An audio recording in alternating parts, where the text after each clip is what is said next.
Hi, and welcome to Modding Mental Health, a podcast about video games and, well, mental health. In this episode, we discuss space sprouts. Our conversation includes talks of death. Thank you for your time and discretion. Now that you know what's coming your way, relax, grab a cup of coffee, and invade some privacy. Or just jump into a black hole.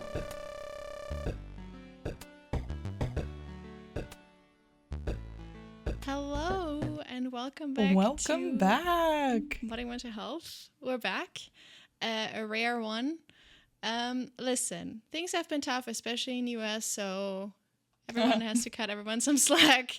We said we would only release episodes if we're doing great mentally or if we can handle this. So, you have to wait a little bit. But this one is really worth the wait because we have a very special episode with a very special guest. Today joining us is going to be Torben, pronouns are he, him, from Schleuder Games. Torben is an art director, UI designer, writer, and co-founder of the company. Holy shit. And we're talking about Space Sprout today, which is Schleuder Games' first game. First of all, congratulations on your first game. It just came out a couple days ago. Thanks so much. Oh my god, how are you feeling? Well, kind of weird, to be honest. It's like there's like I'm missing this nagging feeling of having to finish something, and it's just kind of weird that it's not there. I only have one job left now to do, which is actually illustration. The free time. But yeah, and I was so used to like juggling all these different jobs, and now it's just like it's gone. It's a bit weird. How does it feel to finally have your creation like just out to the public finally? I mean, I guess like maybe we'll talk about this a bit more later, but of course, I think for me the process of actually letting it go already started, I think, end of January or something. Where started like detaching emotionally from the thing and just saying like I can't finish everything that I want to finish. It's just like it is what it is now, and we get it out there. And so there was like this emotional detachment, but now you're seeing all these people playing it and having so much fun, which is so nice. Like it's really wholesome. Like just seeing people engaging with everything you did, which has been great. Do you watch streams or videos and stuff of people playing? Yes, some. I mean, we did like playtests all the time before, but it was always kind of guided by us.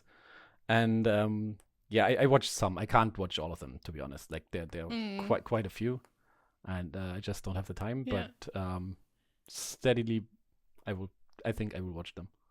I don't know. I would be scared, kind of. Like, if I was in your position, I would be like, oh, do I want to watch them play it? I don't know. What are they going to say? Are they going to be nice?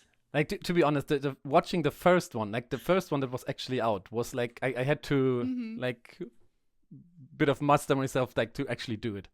Because like you said, it's like, what will they say? Like, will they be nice? Or will they just, like, I don't know, crap all over your game? I mean, it can happen, you know? Yeah. The internet is rude sometimes, so it's very, it could really go 50-50. So more power to you for just like going out there and doing it, because you never know until you do it, obviously. So yeah, that's true. And I mean, it's also like a very weird game, I would say. And that was also something that I just didn't know what people would say. Weird is definitely a word for it. I in a positive way. Like weird can go so many different ways. And I made a note that I mean, of course we'll get into it again, but it reminded me of a childhood sticker book. And I loved that. And it just made it really addicting visually for me to want to keep replaying over and over again. We asked you privately already if you want to share a little bit about your mental health journey. I just wanted to ask if you also want to share a little bit for the podcast. Yeah, for sure. No problem. So, and I said that before, that's the reason why I actually like your podcast very much, because like the topic of mental health in combination with games is something that I'm like, I think it's very apparent. Like a lot of people struggle with that, but it doesn't get talked about very often, I think. And so my personal journey has to do with anxiety, like panic attacks. And I think I actually had them when I was like 16 or 15, but I didn't know that they were panic attacks. I just felt weird. And they kind of like became more severe over time. And then at some point, like they really started to impact my general just everyday life. I had problems going out, doing stuff. Like a generalization of the whole disorder. And that's when I actually started thinking about, okay, you have to find therapy. You have to find someone to talk about this. And that's what I did. I think that was about 6 or 7 years ago. I had a first therapy, and that was very bad. Like the therapist was very bad. And it's still like just talking about it somewhat helped. And then 2 years later, it came back. And then I found another person to talk to. And this one was very good.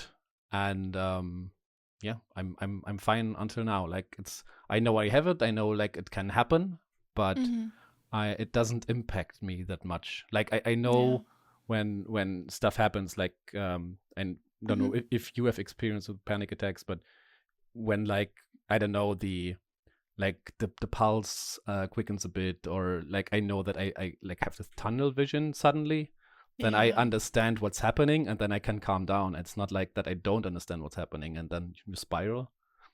And so that has been fine, I think.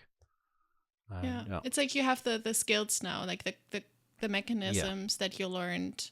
Yeah, no, I really much relate, and I think Kat and I both know a thing or two about that personally. Yeah. So no, absolutely understand.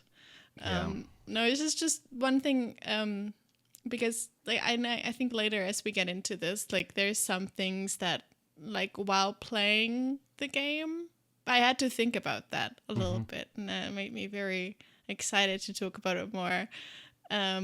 And then last but not least, you said like the last, because I couldn't word the question better. I don't know. It was like the last game that you played that made you feel things, like, you know?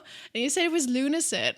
And I looked a little bit about it, at it. Like, I never played it. I actually had never heard of it. And it's really interesting because it's like you describe it too with these like PS2 graphics. It did remind me a little bit of like, a little bit of like early 2000s. Like I played a little bit of Witcher 1, and it reminded me of that one a little bit, and you know, Oblivion and so on and so forth. It has like relatively simple graphics too. You said like simplish graphics. Like I can definitely see that. And you said that you liked it, that it like had like a deeper layer to it and stuff. And I thought that was really super interesting, because this is basically what Kat's and my favorite games have been so far, playing on the podcast. Like, you know, Kat, like you recommended me to play Beginner's Guide and so on and so forth. So it's like, I feel like I have many games that I really attach, like Portal too. Like, would you ever think of Portal being a mental health game?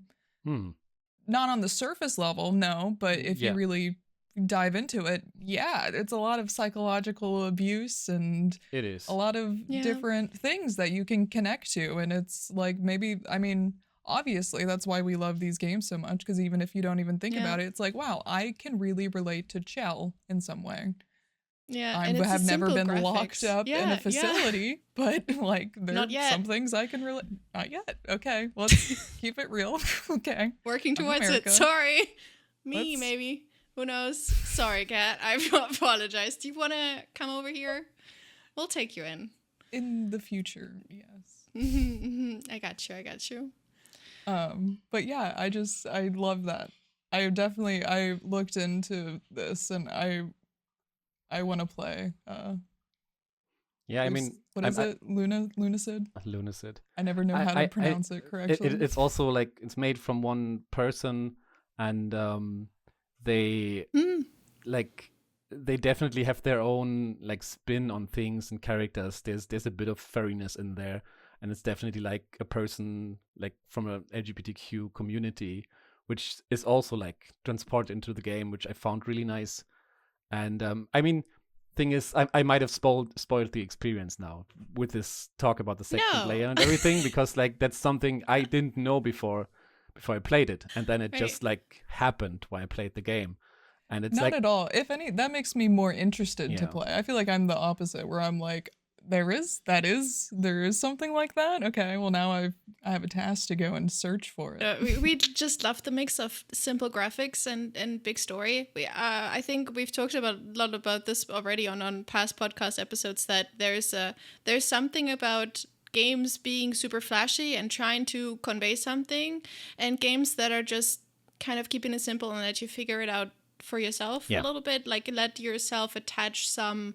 It's like kind of like the Disneyfication of games, like making it so obvious that you understand it versus, okay, you kind of have to work something out here, and it's maybe not the flashiest of graphics, or might not even be great graphics at all, like older games like To the Moon and so on and so forth. But it makes it easier to focus on the story.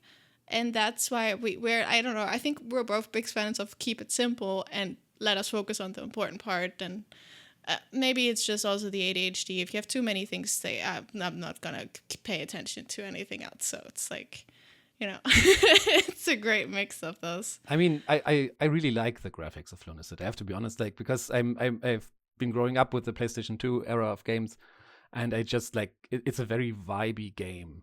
It has like this weird lo-fi soundtrack, and like the colors are very just vibey. It's very very nice, and then the gameplay is also very good. It's just like, it's fun. Actually, like it's a bit like Kingsfield, like the early From Software games, where you have like just a sword and go into a cave and like have to slay some spiders, and then you have to figure everything out from there. Like what are these stats? What are these points do? Are there characters here? Can I talk to them? Is he evil or not? Like, you have to figure out everything step by step for yourself. And that's what you also said. Like, I really like this kind of understated way of telling you about the world. And that was there as well, where you like, if you don't look for this, like for this other layer, then you have still like a very good dungeon crawler game that you can just finish, and then you had fun. And for sure, yeah.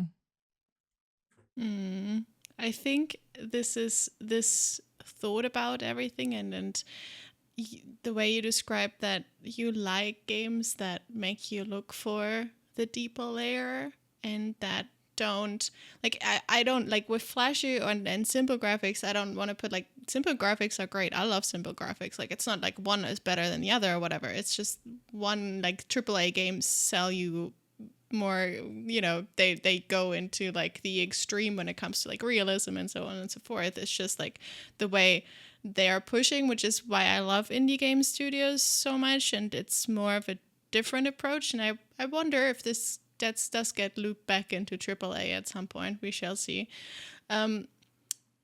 But the way that you said you like all of these things and all your experiences on and so forth, every time I looked into or that I played Space Sprouts, this came back. And especially now that you stress again that you like the fact that, you have this great game and you can still enjoy it and still play it, but you can also look for the deeper layer of it and enjoy that one too.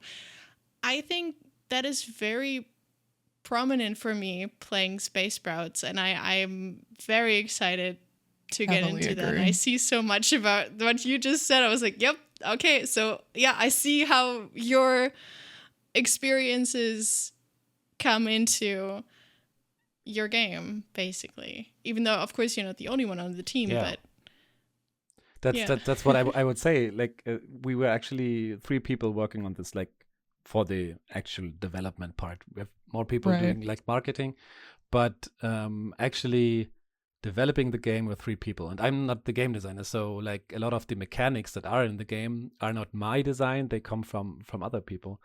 But I would still say that like every person that worked on the game has like a very substantial influence on how it turned out. And it's very interesting to see that it's still kind of formed into this experience that is, I don't know, just, yeah, like I said, it's a weird little game, but all our sensibilities have been part of this journey and are now in the game, which is really interesting, I think. For sure. Would you like to give us just like a quick little rundown of what Space Sprouts is and the objective, and kind of just like a short little snippet of the objective? I mean, that you mean the convention talk, like someone comes to a booth and you have to yes do the elevator. Sell us the game right now.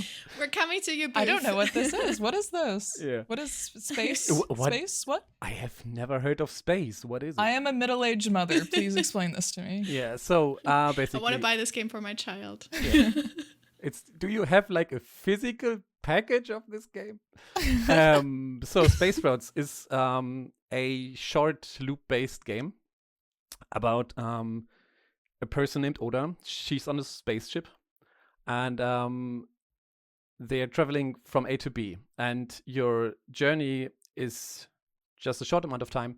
But in that short amount of time, you can do whatever you want. You can basically throw everything around. You can jump into a black hole. You can try to throw yourself into outer space and just try around with the world. And as you do that, you uncover the memories of the journey and see what actually happened during that journey, and try to uncover the secrets of the ship. When I first played and I realized it was just kind of like a continuous loop, and I realized the theme of, okay, so I just keep exploring this ship in a set amount of time, I then got so locked in of like, okay, where do I need to go? What have I noticed? Like it's one of those games where you'll find a key in one place that goes somewhere in a completely different part of the ship that you haven't discovered yet. So it's one of those things where you have to remember where each thing is.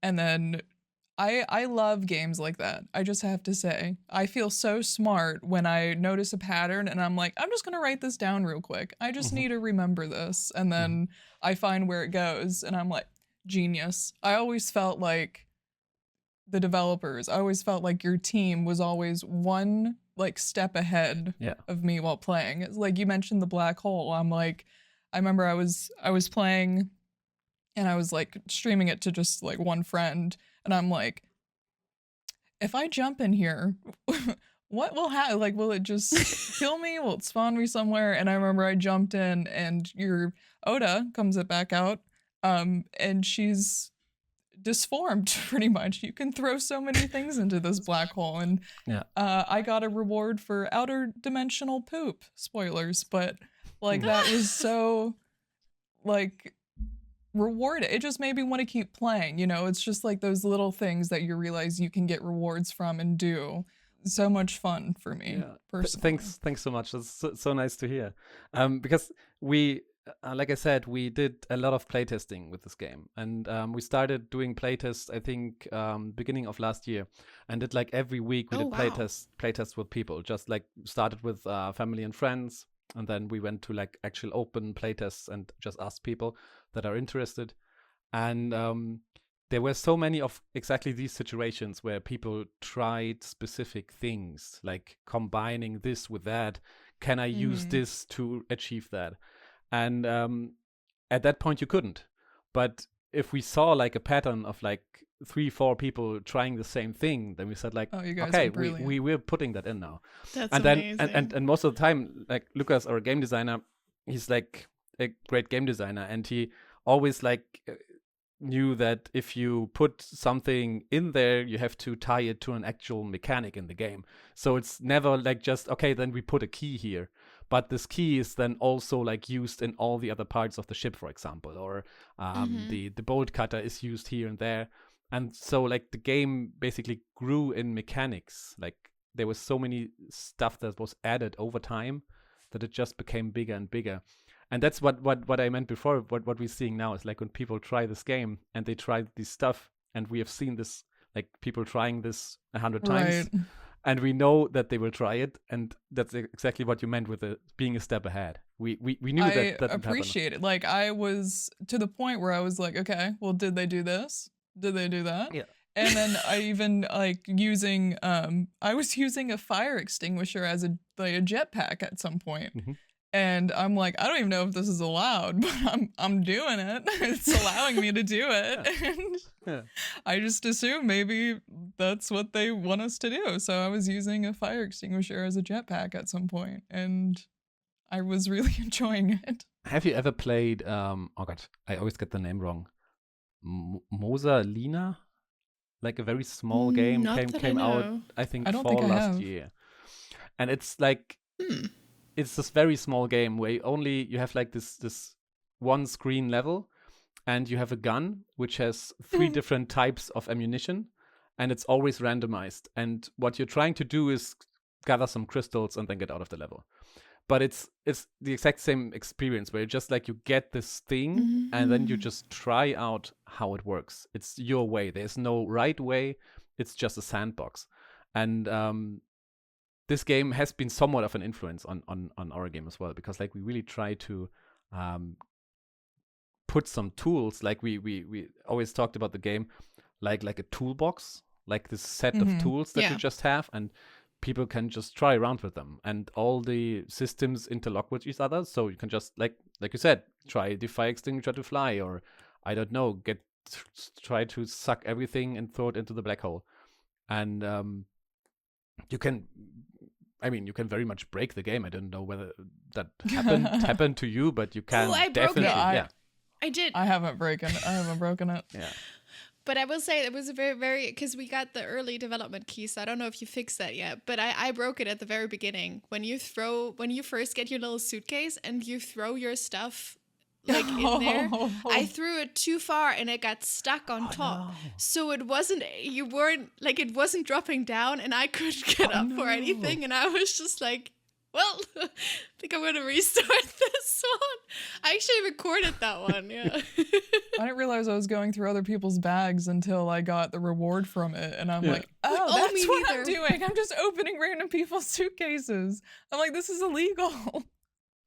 Oh, that's so funny. I really much embrace the no consequences thing. Like, in my real life, and I think that you're like very like I'm very like, I have a hard time with just like you know, I'm a very like a rule stickler sort of, and I have this like, you know, like everyone has to be treated well, and you have to, you know, has to be the equal stuff and so on and so forth. So it was really refreshing. I just went into there, I'm like, what do you have in here? Oh, I want to take this with me.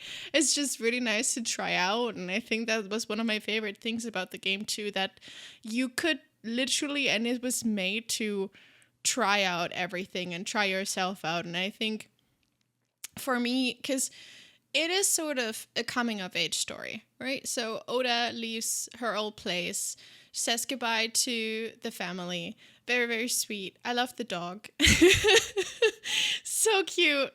And then says goodbye. And then sort of in this society, you get on the ship and you get to try yourself out, sort of like you get to develop yourself, you get to test your limits, you get to see what you can do, but it is always safe. Like, you're never in danger, you're always safe.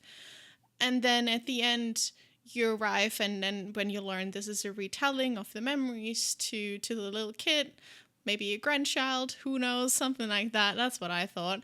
And then it's like, too. You know, it's like about your own journey, and you then think about, oh, and then this kid is going to go on their own journey and going to try themselves out. And it felt very nice, because we rarely get the chance, even if we are kids and teens, to truly try everything out without consequences, because it's life, so unfortunately it doesn't exist. It's just felt so nice as a concept to like actually see where you can go and what you can do. Know that nothing that you do is harmful in the end to yourself or others. Like, even like I accidentally left the ship, and then I just got pulled back in, and the ship was like, nah, I'm gonna keep you safe, and it's fine. It's and fine. I was like, oh, cool. Yeah, great. The game went through different iterations, of course, as most games do, and at some point it actually was like this very challenging survival experience, where you had to eat and to cook, and like you could die. Like there were like, the idea was a bit like Million Ways to Die, where you could just throw yourself out into space and then you get an ending. You make poison food, then you get an ending. It's like you can have early endings, or you can have like different endings arriving on the stations in different shapes or forms. And that was interesting, but also it just wasn't fun. It's like survival games are like they treat you, they try to corner you and say like you have to do these things now. You want to survive, you have to eat. You have to sleep now. It's like always these kind of, I don't know, pressures that like the game designer puts on the player, I think. And the only thing we actually kept as pressure is the timer. But funny thing is, most people don't really care for the timer. No. And it's like something with when I first played this game and first did the first loop, I was like, oh, Outer Wilds. That was the first thing I thought of, because that game. But I always remember with Outer Wilds, I always felt pressured by the timer. And there's actually some things I couldn't explore to this day because I just couldn't do it in the time that was needed. And I also never felt pressure in Space Sprouts by the timer. I forgot it was there. And I also was like, oh, whatever, I can just do something. I only have like 2 minutes. Let's see where I can jump to. Whatever. Like if I happen to come back into the cockpit, but I was just somewhere else, and then I was arriving. I was like, oh, cool. Let's see what else can happen. Like it like you said, it never. I don't know. To me, it never felt like that was something that was tough, because I definitely remember, especially because it's the same like sort of loop thing that happens in Outer Wilds. You have like 12 and a half minutes or something like that, and it always, I don't know, it feels like by design some things are spread way further away, so you have way less time to succeed in something specific. So you have to be like very, very good at some things. And I'm just sometimes mechanically, I'm not that great. Like I would like some help with that. Someone needs to play it for me, you know, some instances. And I felt very excited about doing the loops in Space Sprouts, and I never I didn't feel frustrated, and I have a very low frustration tolerance, I will say. So it was a very nice thing for me, and I felt it made it very much more accessible to more people to play it. And I really hope that a lot of people pick it up. Also, I wanted to ask, because I don't know if you noticed, Kat, but does the timer go up a little bit? Does it? It does, right? Because I'm pretty sure it was like 12 something minutes, and I played it today and it was 14 and a half minutes. So I was like, interesting. I did feel like at some points I was getting more time the more I explored through the ship, but I couldn't tell if that was just me zoning out and enjoying myself or with how locked in I was. But so to answer that question, yes, you get more time. You get more time actually for finding the memories. That's right. I had a feeling. This is basically tied to the narration of the game. The more you remember from your journey, the longer the journey was. It's like kind of this connection there. And oh my god, yeah. That is brilliant. And the that first blew my mind in a way, actually. That's cool. I mean, the funny thing is that you mentioned Outer Wilds, because like there's just some games that were heavily influential on this, and like the biggest one by far is Outer Wilds, because like I'm a huge fan of this game, and Lucas is as well, and yeah, it's a great game. It's sometimes so hard. I loved it. I never played the DLC because I don't know, I don't have the need to, I guess. But anyway, thing is, in Outer Wilds, I don't know how your first loop went, but mine was, I was in a cave somewhere, and then something happened, and I was back at square one, and I just did not understand what was happening.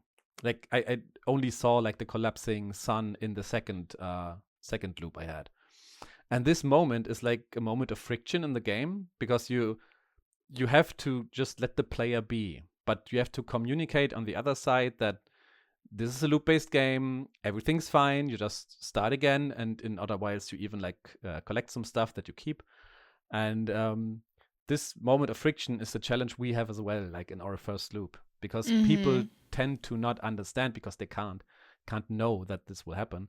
They don't understand the ending. They always, like, a lot of playtesters ask, or players ask, did I do something wrong when the camera starts zooming out? And they always ask, like, oh no, did I like push this button? Did I I don't know, is it the game over? Am I dying now? And that's why we actually like put the first loop, made it shorter. It's 3 minutes, and to have to explain this first loop in a very short amount of time, and then the second starts actually at, I think, a bit under 10 minutes, and then you collect your time. But yeah. Oh, right. I don't even remember. Kat, what did you think, like, at the end of... Because did you play Outer Wilds at all before? Oh, yeah. No, I have not. Yeah. So this was kind of one of my first looped games. And so kind of similar when we arrive, and I love the Arrival music, by the way. That was a note I made. Soundtrack is so great. Love the Arrival music. I was thinking, like, okay, maybe this is just like the tutorial of the game, you know, like this is the first part, and then maybe you arrive at the city and there's something like, you know, like something similar, but you just kind of do it in a cityscape. And then when I learned, like, oh no, you have to like explore the whole ship within a certain time frame, and you know, that's kind of when I locked in. But it was never like, I caught on pretty quickly, you know, especially because I don't know how the other game is, but Space Sprouts provides you with hints, you know, like there's little hints in the corner that you don't necessarily have to follow, but it helped me at least navigate my way around to know what to do next. Because sometimes when you're presented with endless things to do, me personally, I get overwhelmed of like, I don't really know what to do with everything. So having the hints and like a direction to go helped me a lot. And especially at the end, when, you know, you get the little stinks of like the memories you completed, like, you know, it itches my brain in some way where it's like, okay, now what else do I have to go? I got my gold stars. Now what else does she have to remember? To backtrack a little bit, and from like a personal point, I lost my grandpa in October, and I don't know if they subconsciously knew I was going to lose him soon or something. He's my last grandparent, but I was just asking him questions about his past.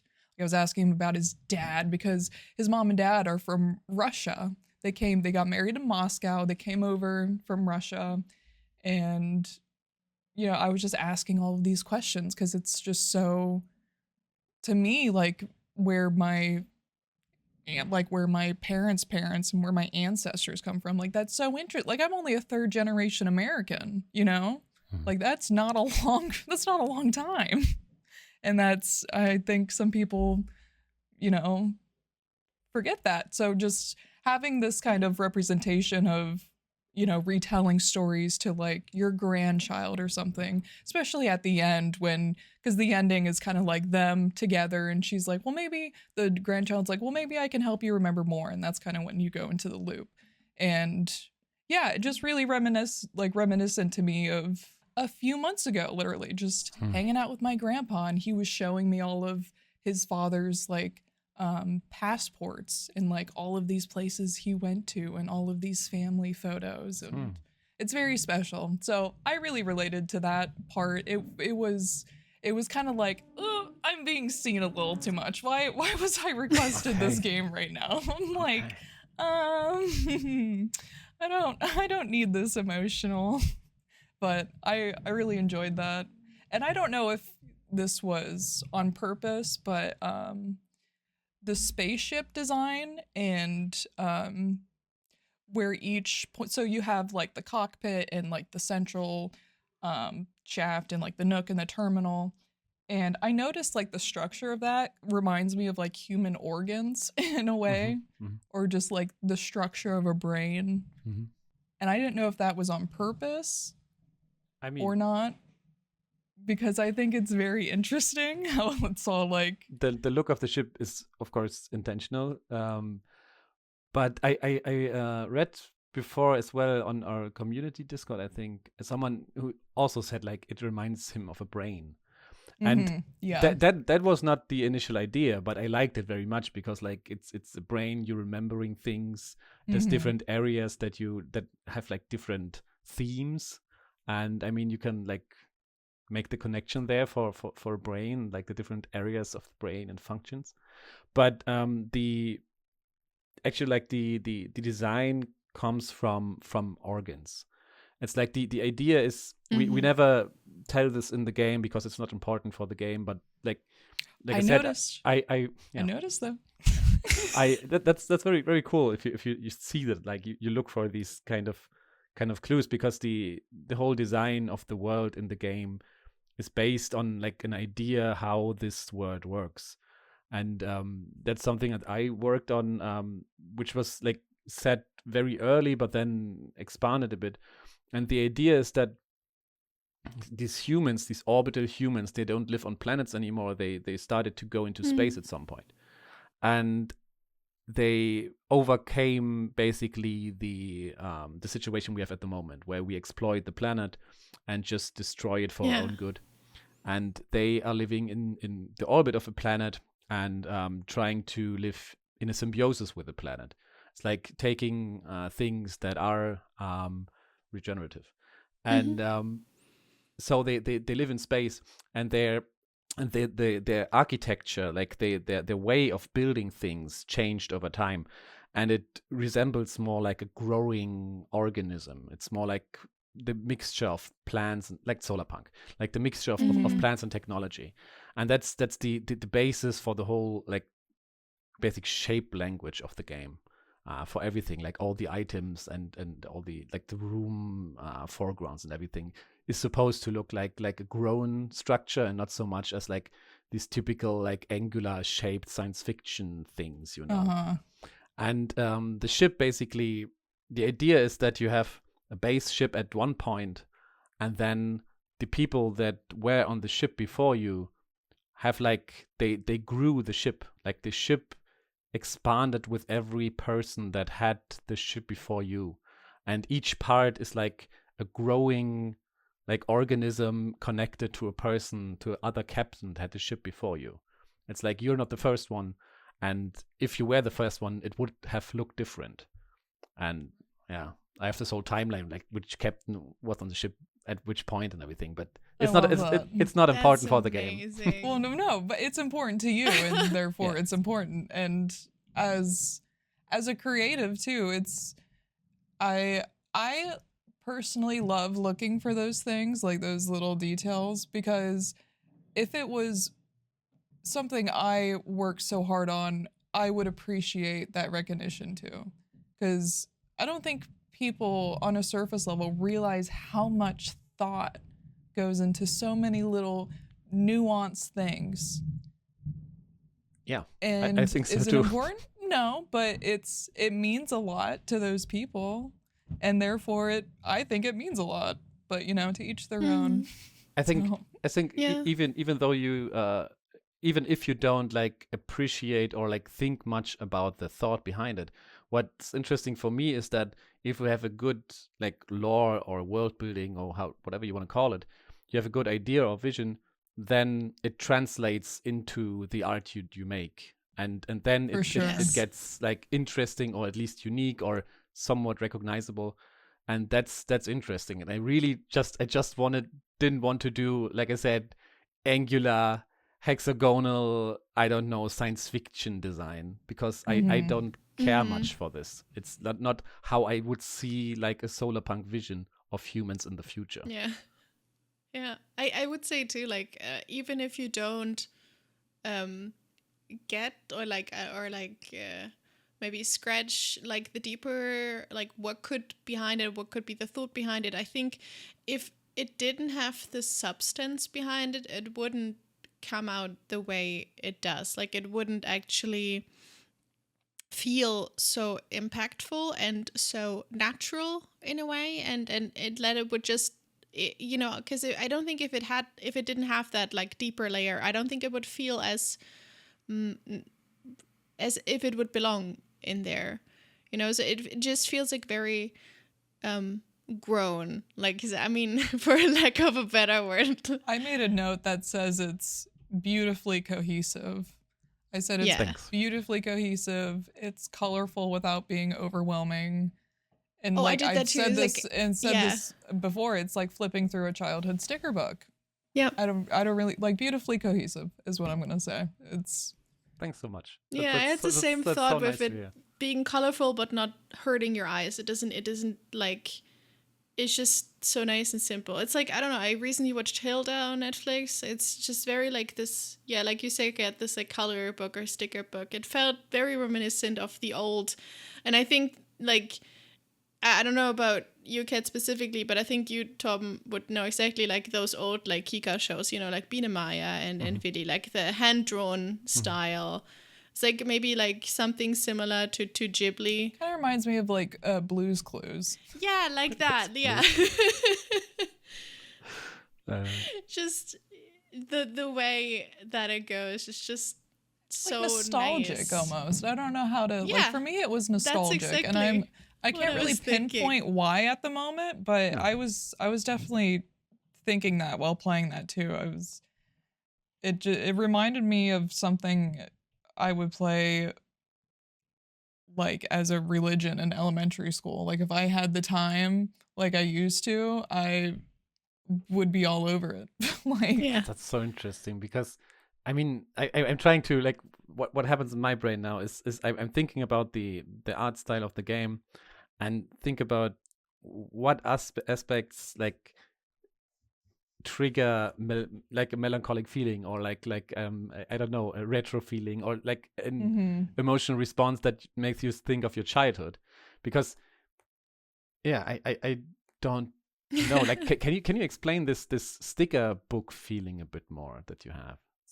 Like they have those books where it's like you have all these stickers and they're like kind of supposed to go in certain places, but you really can just kind of do whatever you want with them.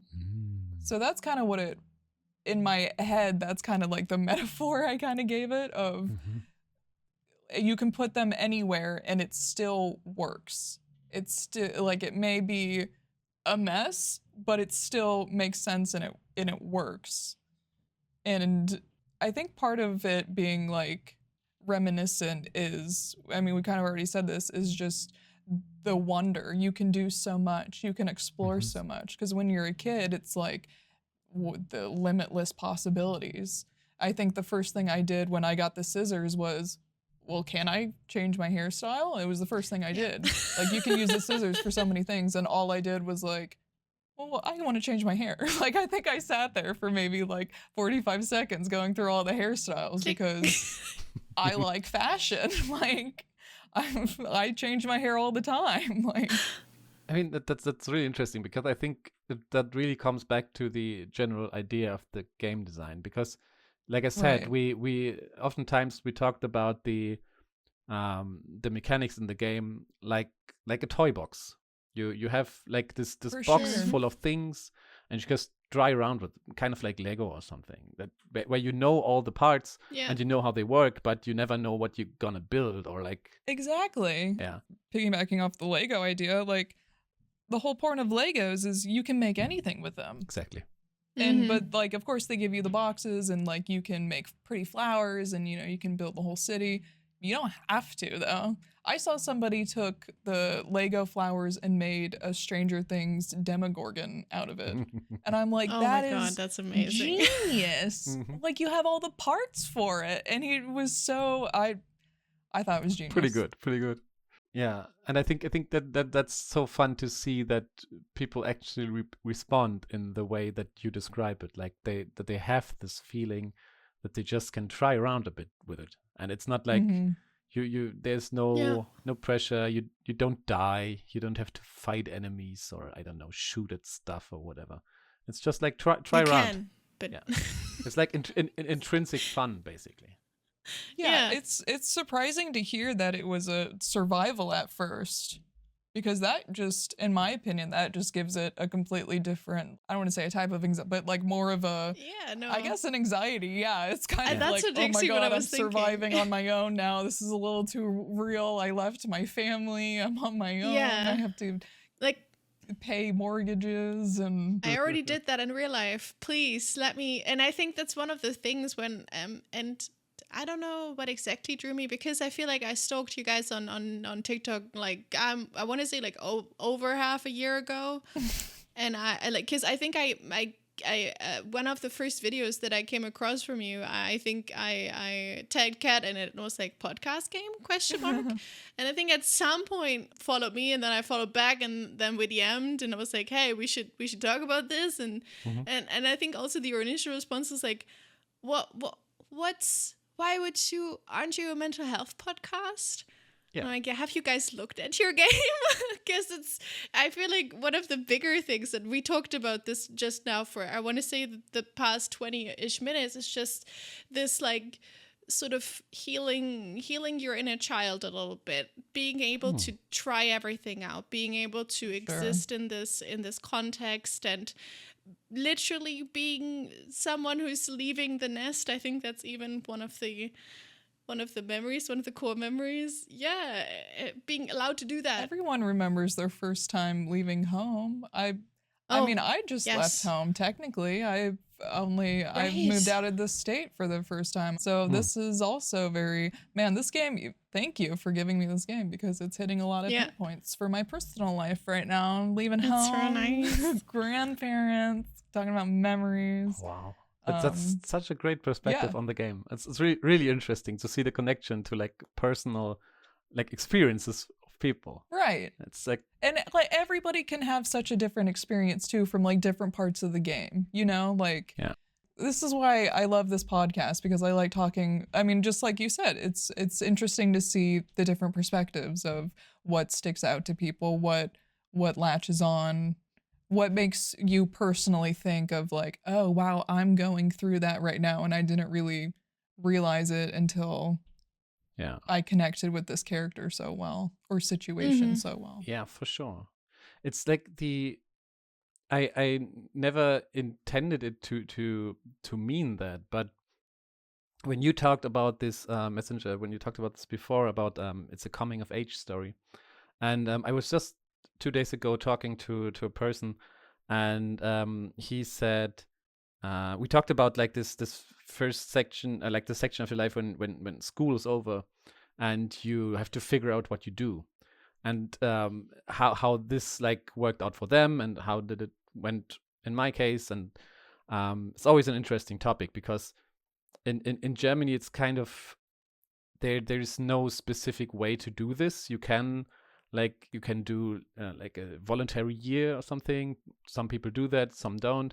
I tried to get into creative industry, but I wasn't accepted the first year, so I was chilling out another year, just doing odd jobs and getting some money, but still applying and doing arts.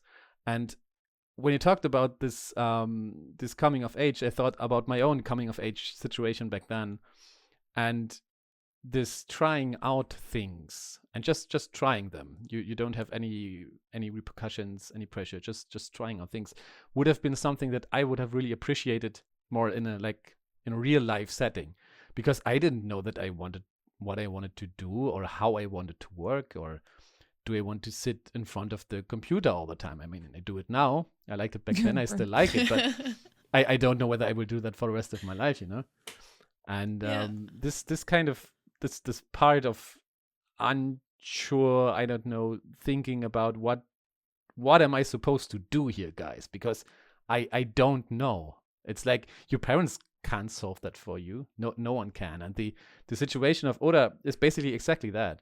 She goes there, and you have to figure out, like, she has to figure out what she will do with in general, in whatever direction. The player does exactly that. What is her interest at that specific point? Yeah, that's exactly like, and I think when I first looked at the game, of course I didn't know back then, because it was just a super small snippet, like you being alone on a spaceship and you can do some cool things. That's the first thing I saw. And what I thought first was just the key points of okay, you're by yourself here, and you can test out some things. That was only the first things that I saw, and maybe also but I guess at that point, maybe to some degree, the visuals unlocked something that it like initially I was like, okay, this is something that I can see how this has the potential to be a great game for us to discuss, just because the concept of being alone in space is something that has been utilized by so many different genres. You know, you have like Alien, where it's a complete horror, and then you have this, Space Sprouts, where it's just very cute and cozy and so on, and just the potential of that. And it's always this like mix of how well can you deal with yourself being on your own, like versus what are what are the promises, what are the chances of being by yourself when nobody's watching you, like what do you want to do and stuff. So that's I think what called me to the game at first. And then now having played it, it's just everything else, and that still, I would say. Right. I have an Oda quote.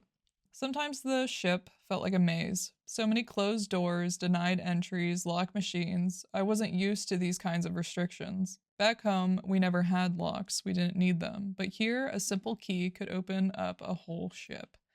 And I wrote that as a like a decent metaphor for life, kind of, because at least in my experience, being back home, my parents kind of encouraged me to do anything and everything. I was lucky enough that I really never necessarily had restrictions. I was always very much encouraged to do things. And me being my anxiety driven self was always never really wanted to. No matter how much my mom tried to get me to go outside, I never wanted to. So I think it's interesting having that privilege from when you're younger of your parents always lifting you up and kind of thinking you can kind of like go, you can open any door, you know, like you're allowed to go anywhere until you actually go off on your own and you're like, oh, yep. I don't have the skill set to do that yet. And then, you know, your skill set being the key, then you can actually go forth. Or, you know, maybe you just haven't gotten that you're gonna walk into so many closed doors and locked entries while you're figuring shit out. So that's what I took away from it. Yeah, that's true. That's really, really compelling to connect it like that. Yeah, it made me like I had the similar because like you, Kat, like I was a perfectionist as a kid. I thought I had to do everything perfect from day one, so I also never really tested out anything. It's just much later in life when I was like, okay, you know what, I'm gonna have my rebellious phase now, my mid-20s, and you know, they're just gonna have to deal with that, whatever.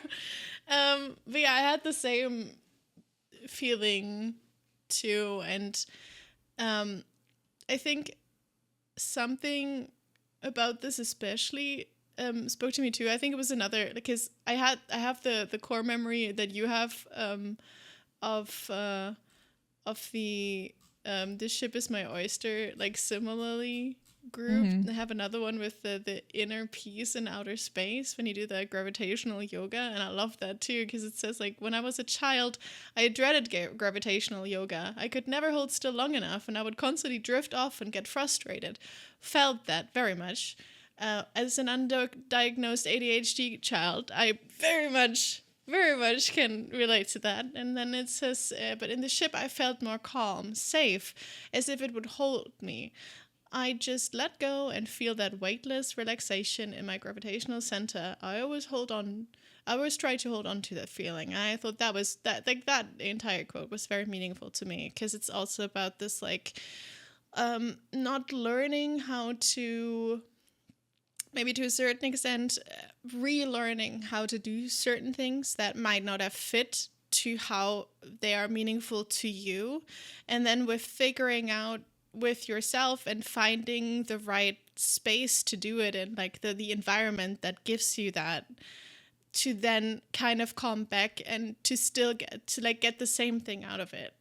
Like, it might be journaling for you, or it could be something completely different, right? It's just, that spoke to me very, very much as well. And it's also this, kind of this centering too. I also had to think about, because, I mean, myself also too, having had panic attacks and so on and so forth, having to trying to find those more mindful moments so that you can, that it's easier to calm down and so on and so forth. So that's where I saw one of the many instances in this game where I saw this connection to anxiety, or, Zen, sort of as an opposite to that.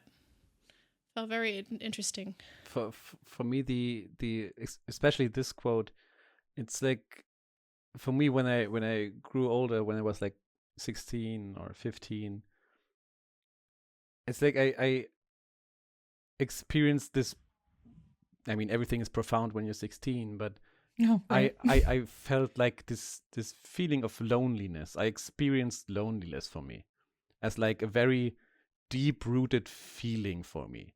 That even when you're with your friends, even when you're with your family, it's you are yourself, and you're the body's the limits of your body is everything else is out there, and you are the only one inside you. And this feeling, it stuck with me. It never got away. And it's not a negative feeling. It's it's just a feeling, just a general perspective of looking at things for me. But there's also, at least for me, some strength in that, because I know that I'm fine when I'm with me. I'm fine when I'm alone. I can be alone because it's fine. I can trust myself in a way. And this idea kind of stands behind this quote that you had, Messenger, with the feeling that she's alone in this ship now, and this is my memories back then. I couldn't deal with it. But now it's I'm fine with it. I'm feeling calm, being here just on my own, figuring stuff out with my own my own speed, my own tempo, understanding things my way, because that's something I really deeply feel. I mean, there are different types of learners, as you probably know, and for me, it's always watching other people doing things, and then I just do them at one point. I don't try to all the time get better and better, but I just watch, and then I just try to do whatever it is that I want to do, and it's always been that way. And this is the same. I'm figuring stuff out for myself, with myself, and that's fine. I'm good with that. And I think that's standing behind this perspective on Oda, that she's in this ship and she's just figuring stuff out, and it's cool. There's no there's no danger. It's just you. And in my opinion, I think a lot of people struggle with that. I think a lot of people struggle with, dating themselves, figuring out what they like, figuring out what they want to do, understand their struggles, understand just what in me makes me, I guess. Validation from in yourself. I think a lot of people, I don't want to say well, what are my triggers? What, understanding. What do I like when nobody else is around and so on? I love that we keep coming back to this big main idea, and I love that you also shared that this was something that you had in mind, or that influenced you to a degree. I think this also goes back. That's why we have social media, right? We are really bad at we are social animals, of course. We need each other, but it's gone to the extent that it is. I think I recently saw this one song someone had made. It was called For You, and it was this parody on here, this is when you breathe, this is the style of today, this is that, and this is that, doing all these lines this is my outfit of the day, and so on and so forth. And I was yeah, this is kind of where it's kind of going to this hive mindy sort of well, I think entity, it's so true. Kind of, I don't know. And then going back to what you were saying, you are okay with being alone with yourself, right? And I think, to go off Messenger as well, it's some people need that connection. Some people can't, I mean, it's off. Some people don't know what to wear in the morning if they don't look at their Pinterest board or, something. I don't know. Like it's very interesting how people's internalization changes with what's trending, what their favorite influencer is doing, what, especially growing this up now. and that. Yeah. And so I think more of us need to spend time alone. I feel called out as well. I will say I'm not, we're saying these things. I know Kat and I both, because I know the TikToks you sent me. I know how much time we both spend online. I think that's how I know. I can speak from personal experience. I know. And it's like, I think for me, it has come down to this, basically, because connection is great. Like, do I want to use like social media to share myself and share what I like and connect with others that way, and foster like this environment that we are a very multitude of people and that we all have these different ideas and so on? Or do I want to see what other people do and base myself off of that? And I think for me, it has come down to like, it does make sense to first understand what I'm about and so on and so forth. But this has been something I learned so late. Like, I'm now like 31. This has been something like I've picked up in the last couple of days. Like I didn't years. Excuse me. I've woken up a new baby, but like I understand. Like I assume that it must be so hard. Like I wouldn't want to swap with anyone being in school right now for the world, because growing up, at least, like, yes, we had YouTube and stuff, but it was like the 10-minute videos and, it wasn't constant watching. It's so interesting you say that, because I've been talking with people too that are like, I don't know how high schoolers are doing it right now. I couldn't imagine. I graduated high school in 2019, thankfully, because then after 2020, everything changed completely. Right, you're a baby. I am a baby. It's like, but even in those 5 years, my high school has completely changed. I visited it before I moved because my mom works there too.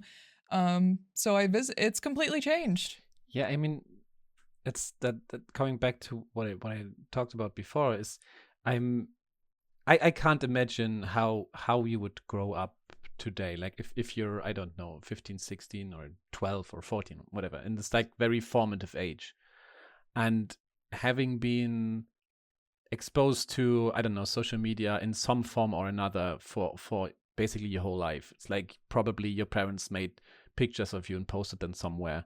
Probably some cool friends in your school they are allowed to use TikTok and do, I don't know, make weird AI pictures of you or whatever they do, And it's like, I can't imagine how that is.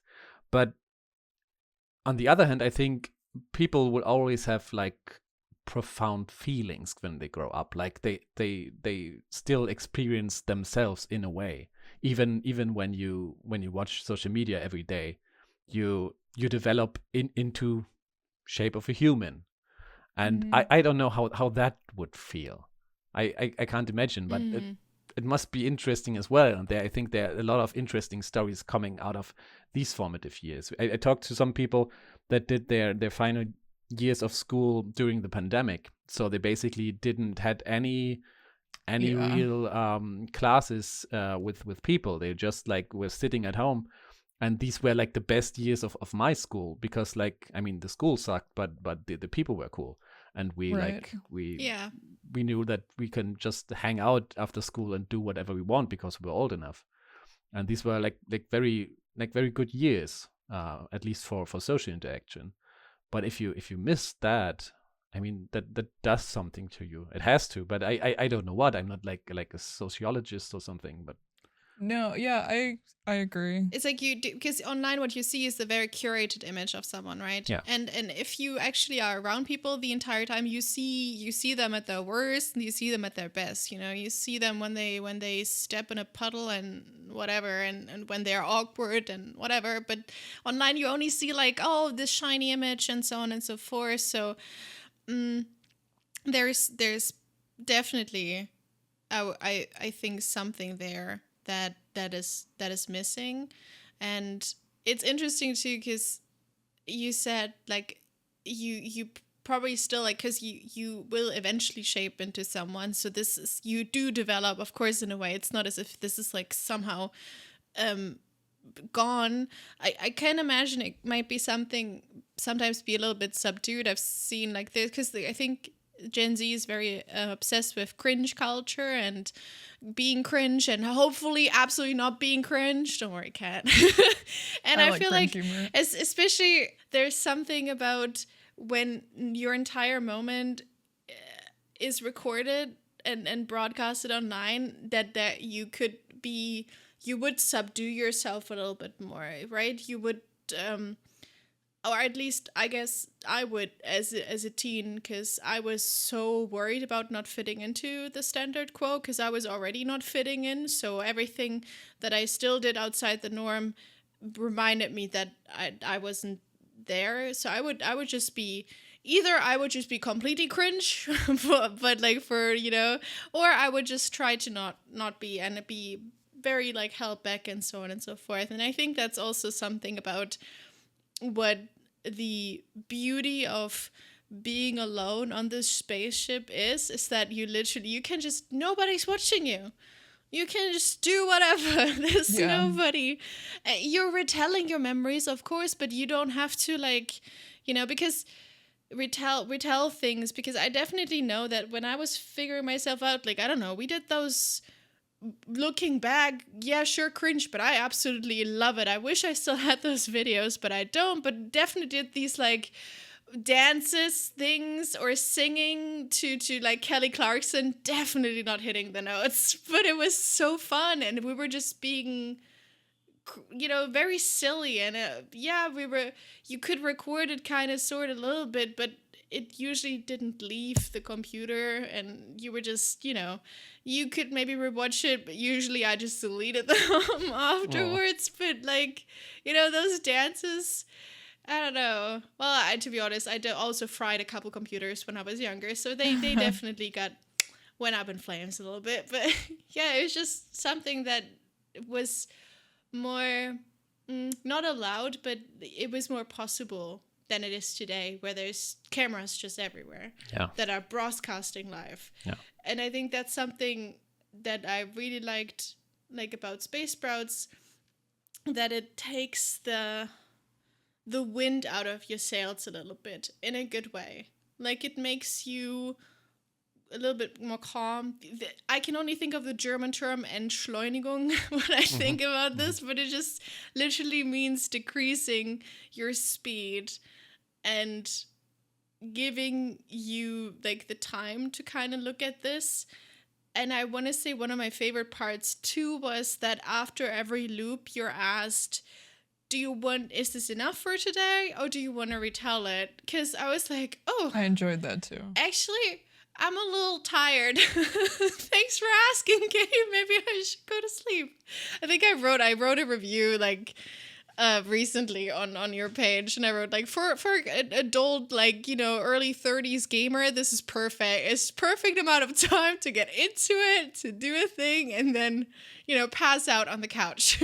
It's just great. I think that's this, and this is, I think, what also comes into this, like, decreasing in speed, slowing down a little bit, you know, being kind of like, it doesn't have to go like, go again, it can just be like, okay, you just done one thing, that might be enough, you don't need to do 10 million things, we're cool here, it's fine. Yeah, that's definitely, that's true. This slowing down, the good old Entschleunigung, is actually the game started as a bit of a different game, which I came up with at some point, which was a game where you would be in space, but you would just be in this very small capsule.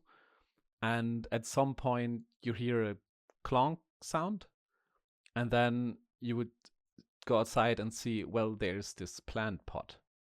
And then you get this plant pot into your small capsule, and you have no one to talk to but this plant. And then you just start talking to your plant. And that's the game. You just like basically tell everything you have in mind, you tell the plant, and then the plant changes shape over time, like every day. And this idea is still like, it's still stuck with me. I'm still like working on that, like, because the game I'm went intrigued. into it's a good idea. I'm still like go on. Exactly. When does it come out? But then like I said, that was an idea that I had for myself, or like I had in my mind, because these kind of minimalistic ideas is something that I like to do. And then the other people came on board, and then the game shifted to a different form of game. But it grew like a plant. It grew. Everyone was part of it. No, it's for real. And but some parts are still in the game from this very early concept. And it's like you still have kind of a loop-based system, which was days back then, and now it's your flight duration, and you're still alone with whatever your thoughts are in this moment. You're still like, you are there. There's plans too. Yeah, there's still plans. That's true. But I think that's where also the calmness of the game comes from this early concept of just being alone in a confined space in space. And and it somehow survived over time. And at some point it was like a portal like thing with rooms, and rooms have different can do things, and you can manipulate them and can like make fire, and then they would, like, I don't know, drown you or something. And that was also a version of the game at some point. So with this being your first game, what would you say is was the most unexpectedly difficult part of making the development of Space Sprouts? I mean, we had some topics that were shifted around over time, like for a long time, and just like, we tried to solve them a lot of times and we didn't, and you always had like, I know that I have to solve that at some point. And actually the core of the game now, with these memories, is something that happened rather late in the game. Not like a week before release, but I think the end of last year, where we actually we thought about, okay, we have these achievements, but we can't like fit this narration into the game mechanic. That's something we really struggled a lot with. It's like, okay, we have this game, it works, people have fun, everything's nice, but what is the overall like narrative concept of the game? How do we all tie this all together?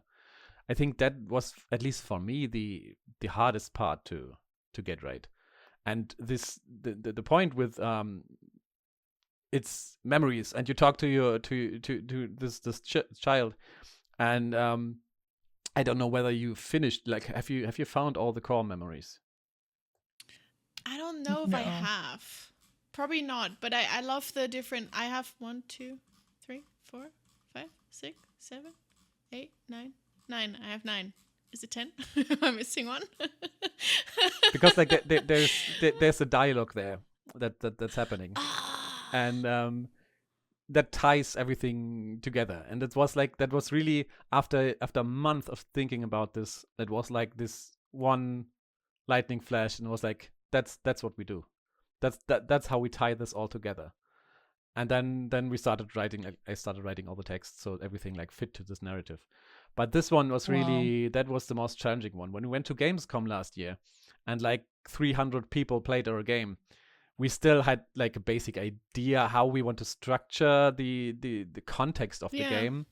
But this concept with the memories and how they connect to the overall journey you do wasn't there yet.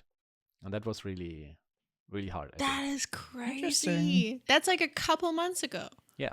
It was like that was, I mean, the whole, like, the different parts were there already. It's like we had these achievements, but calling them memories and doing this whole, like, that's focused on memories, and everything revolves around that, and all the wording is like consistent in all the text that you say, like, it's memories we're talking about, not achievements or rewards or experiences. You can find other contexts that would also work, but for sure.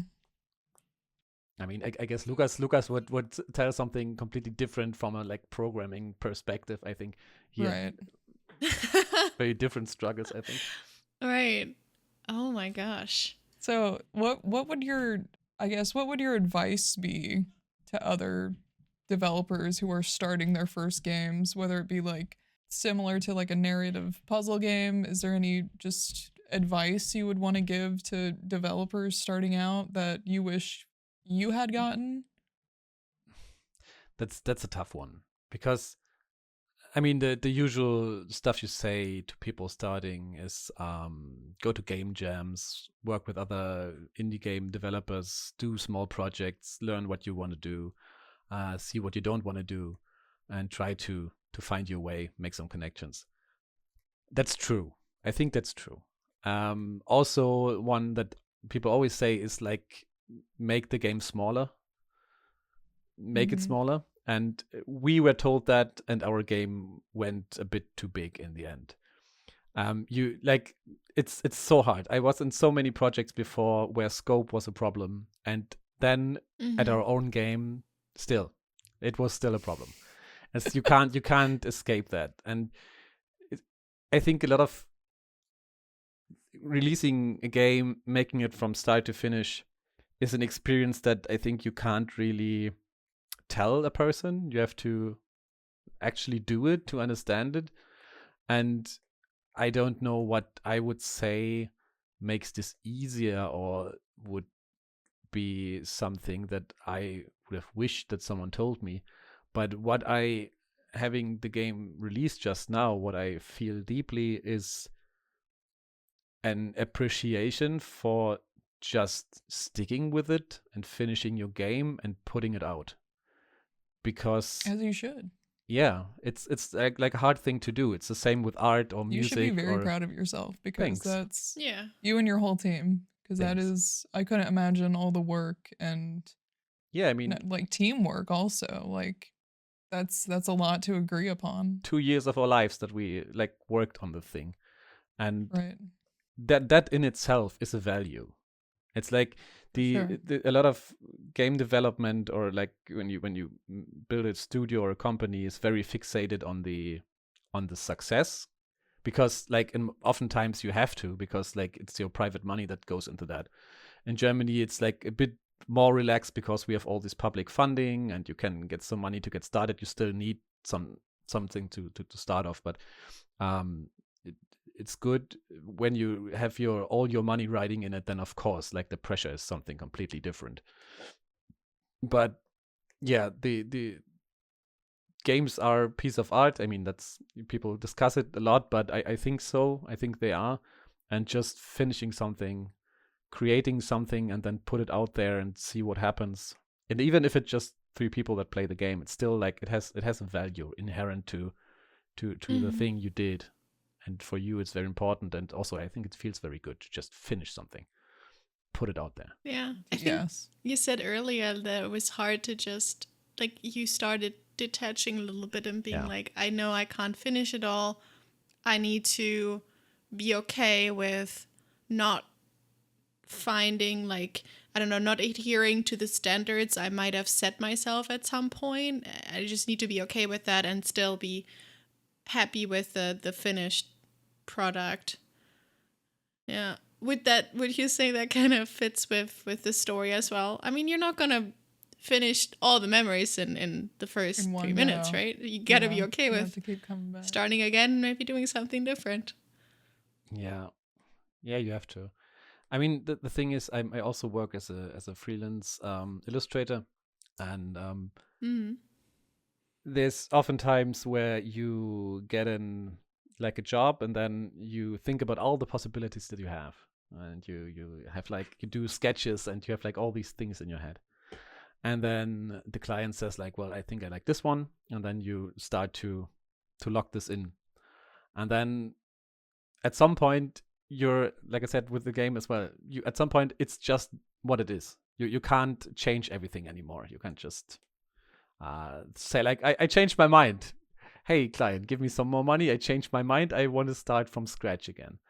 And that's what happened with the game as well. And I think that's where I knew that we have to detach it at some point. But I mean, if we had just a bit more time and a bit more budget, of course, I would have loved to do some other stuff in there as well. There was some stuff planned that I really would have liked to do. But I think it's fine. I think it worked out pretty good, and people understand what the game is about. Like, we're talking about it right now, and people seem to get the point of the game, even though it could have, like, there could be more words in it, and there could be nicer cutscenes in it, and whatever. But I think it, like I said, it's just so cohesive together. I think I wouldn't really imagine it another way, personally. I think it's wonderfully done. It's the great thing because we don't know the other things, yeah. Right? And that's always like, I try to think about that too. Like, the other people can't look into my brain. They don't know that I had this crazy perfectionist scheme and that I am only doing 30% of what I initially had planned, because I always put my goals way too high for myself. I just have to be okay with me I have to, like, we're always our greatest critics. Like, I just have to be okay with it, and I have to learn that I don't have to adhere to this crazy perfectionist schemes, which are often just absolutely unattainable, because that's how burnout starts. Yay. But it's so hard because it's such a labor of love, of course, and you want to it's like, of course, it's like itchy. I think we're all like kind of these people who have so many ideas and so on, and it's just like, okay, but I just give me let me pause the day for like 3 hours or so on. Let me just do this real quick. Yeah, I'm definitely a person who, I don't like putting things out there unless I know it's 100% completed, polished, everything's perfect. And only like recently, the past year and a half, maybe, I've been coming out of that, of just being like, okay, it doesn't have to be perfect. I can put this out. I can wait. I can get feedback. It can come back to me. I can work on it. It doesn't have to be done. And that's always been, even in high school, that was my problem. I never made rough drafts. I just made the first and final thing, and that always it gave me burnout. Yeah, it gave me burnout. Yeah, no, exactly. And that's, it has to be perfect from the get-go. And if I'm not perfect, I'm not gonna do it. Exactly. Yeah, and then oh my god, you have no idea how many projects I've started and then I make like one tiny mistake. I delete the whole entire thing. My boyfriend Wyatt gets so mad at me for it. He's like, you're not going to appreciate yourself in a few hours because you have all that work done. He's like, you just need to step away for 45 minutes. Just take a quick break. And recently what I've been doing, because I'm a freelance editor as well, is I just set a 30-minute timer. Yep. I'll edit in that time. Yep. My timer goes off, cool, save and quit, do something else for like 20 minutes, get a snack, come back, 45 minutes, do that. And then if I feel kind of burnt out for a little bit, take another break. Instead of, I was always someone who just, okay, 5 hours, let's go, not stopping until it's done, locked in, gotta do it. And that's not healthy. Nobody works like that, ultimately. And also, I think, but that's more my perspective, but I also think that these are not the best works you do. Like the ones where you put like 10 hours a day in and try to get everything perfect, and then it's done, and it feels, at least for me, I can only talk from like drawings, when I draw things, that the ones where I tend to be very like focused and I really want to get this perfect, they oftentimes are the most stiff ones. They lose all the like dynamic, emotion. I don't know, motion, and it's just like they are technically the best ones, but not like from a feeling. And oftentimes sketches, like rough sketches, are so much more interesting. And I don't know whether you know this meme, social media meme, where artists say like, this is the one I'm proud of, and this is the one with the most likes, and the one with the most likes is just like a squiggly smiley they did at one point. And I felt that as well. Because it's like the raw emotion that people pick up. And that's why I say social media destroys artists sometimes, because even with like edits I'm like, oh my god, this is so great, and it gets like 5 views, and I'm like, okay, never mind. It gives you like a change of perspective. It's like, wait, okay, what do I like? Like, maybe I should stick to that and then see what, I don't know. I like that. Like, I had that too. I think when I first edited stuff, it was like when I was like in 8th grade or something, I did the whole AMV thing. I was very big into that. I love doing that. And I remember this one video where I spent so much time on, and it didn't do well at all. And there was this other one where I just slapped like images, like definitely, how you did back then. You just downloaded stuff and you put it there and used Windows Movie Maker and you just put them through and stuff. That one got so many likes. Or like at that point in YouTube, you gave stars. Like you gave 5 stars. You guys remember that? Yeah. You would rate instead of. Yeah. And you would always ask for like, please give me 5 stars at the end of your video. And I also like learned that too. And it's tough though to kind of reconcile this with yourself. And I love what you said earlier, Kat, because that reminded me of one of the space route stuff that I did, like one of the loops, when you said that you had the timer and then you post and now then you have to go, do something else, like take a break and stuff. I mean, the game forces you to have that break in between, because I remember, I think I got a little bit frustrated. There's one part where you do the climbing in the gym. And I was so certain, like, I was like, I'm pressing the wrong button. Like, I literally was like, okay, left, right, come on. And I still, like, I fell, like, a couple times. And I was like, come on, I have to do this whole thing again. You're going to keep me kidding me. And then I think the loop ended.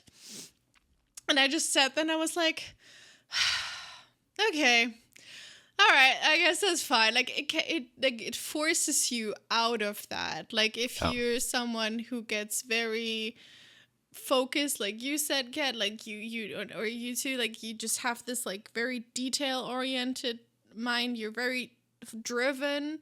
You want to get this right, and you're forced to take a break. It might seem frustrating at first because it's like, wait, hold on, I was just figuring it out.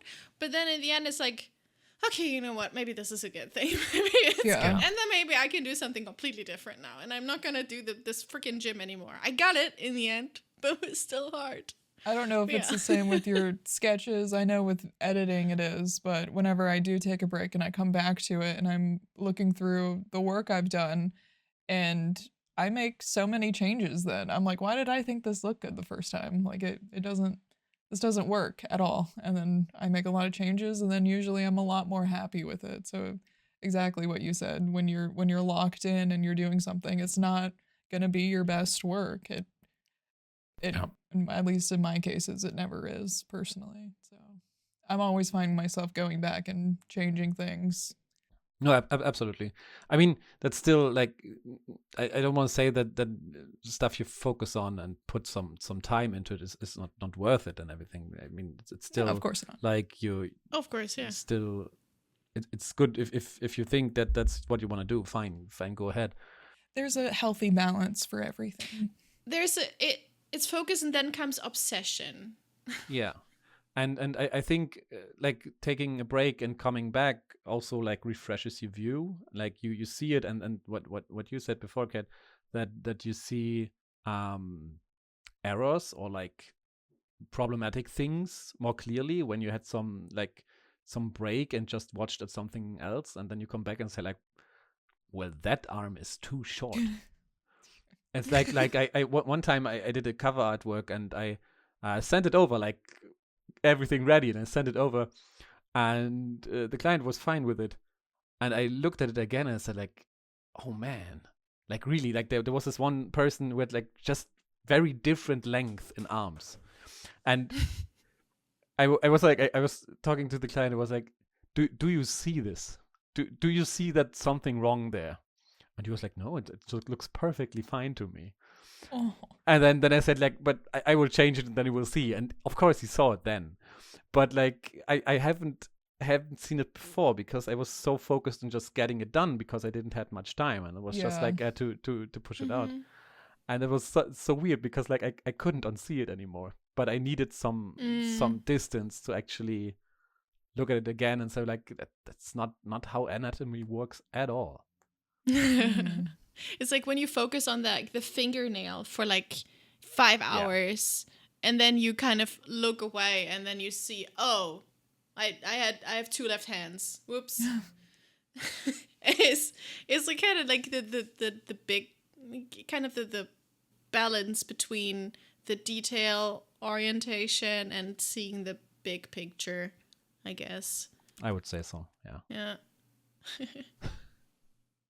That's great though. I love how like there's so many we've talked about so many different things now that either we have from our own experiences, that we know from you as well, that has influenced how we see the game and how we interpret certain things. And I think again, like this is why I love this so much, because there's so many things that I didn't even think of when we first started the recording, because I had like an idea of how this game like influenced me and made me feel, but even some things while talking now, I was like, oh wait, I can put a word to this now. I see, like there's been something in the back of my brain, I just couldn't quite denote it, sort of, and then being able to talk, I was like, oh yeah, right, it's this, it's absolutely this. By the way, the sounds are absolutely chef's kiss. The little clicky sounds just scratches something back here. Yeah. So good. I give that compliment to Lucas. He did the sound design, and I'm Let's go, Lucas. 100% with you. I think it's fantastic. He also like did all the button wobbles and everything, all the little animations that everything has. He did all that, and it's just like it feels so good. Like he just can make things feel polished. It's magic in a way. Sadly, my poor Oda, the most sound that I hear is ow, ow, ow, ow, ow. I think that's actually him. I think that's a voice line he recorded. That is hilarious. Yeah. I mean, I have to say, sound design. I have to say, we talked about Oda all the time as a she. Canonically, they are non-binary, but I tend to actually talk about as a she, but. Yeah. Because I think when Kat and I referred to Oda first, we always referred to Oda as they, them to each other. And I think when we started talking today, I think, I don't know, someone said she, and I was like, okay, so yeah, we do she, I guess. But like when Kat and I talked about Oda, I remember, because I'm looking through all of our messages, it's just, I love how they like, we usually, like in your notes too, Kat, it was always they. It's like I had a feeling, but I wasn't sure. I always like to say they. Yeah, same. It's mostly what I refer to. Mostly. I love it though. It's just leaves you just still too with the character as well. I love how there's just, it's focused on Oda's abilities and not like looks in any way. Like it doesn't matter if you interpret them as they or she, but there's nothing like I hate games with jiggle physics. Absolutely hate them. And then it's awful. And then also if you float upside down and stuff, like the shirt doesn't like suddenly reveal it. I felt that was like very, I was like, okay, thank you for not making this into like a weird and thing. And the hairstyles too, to go, like there were so many different hairstyles. Good. I personally prefer the wet hairstyle, like taking a shower and then it's my favorite. I think I like the bun. I liked the bun. That's the classic one. Cute. The classic bun.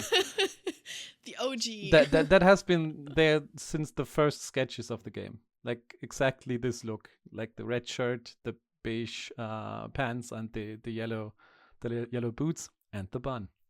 That's amazing. What went into creating her? Like, what was important to you guys when creating Oda?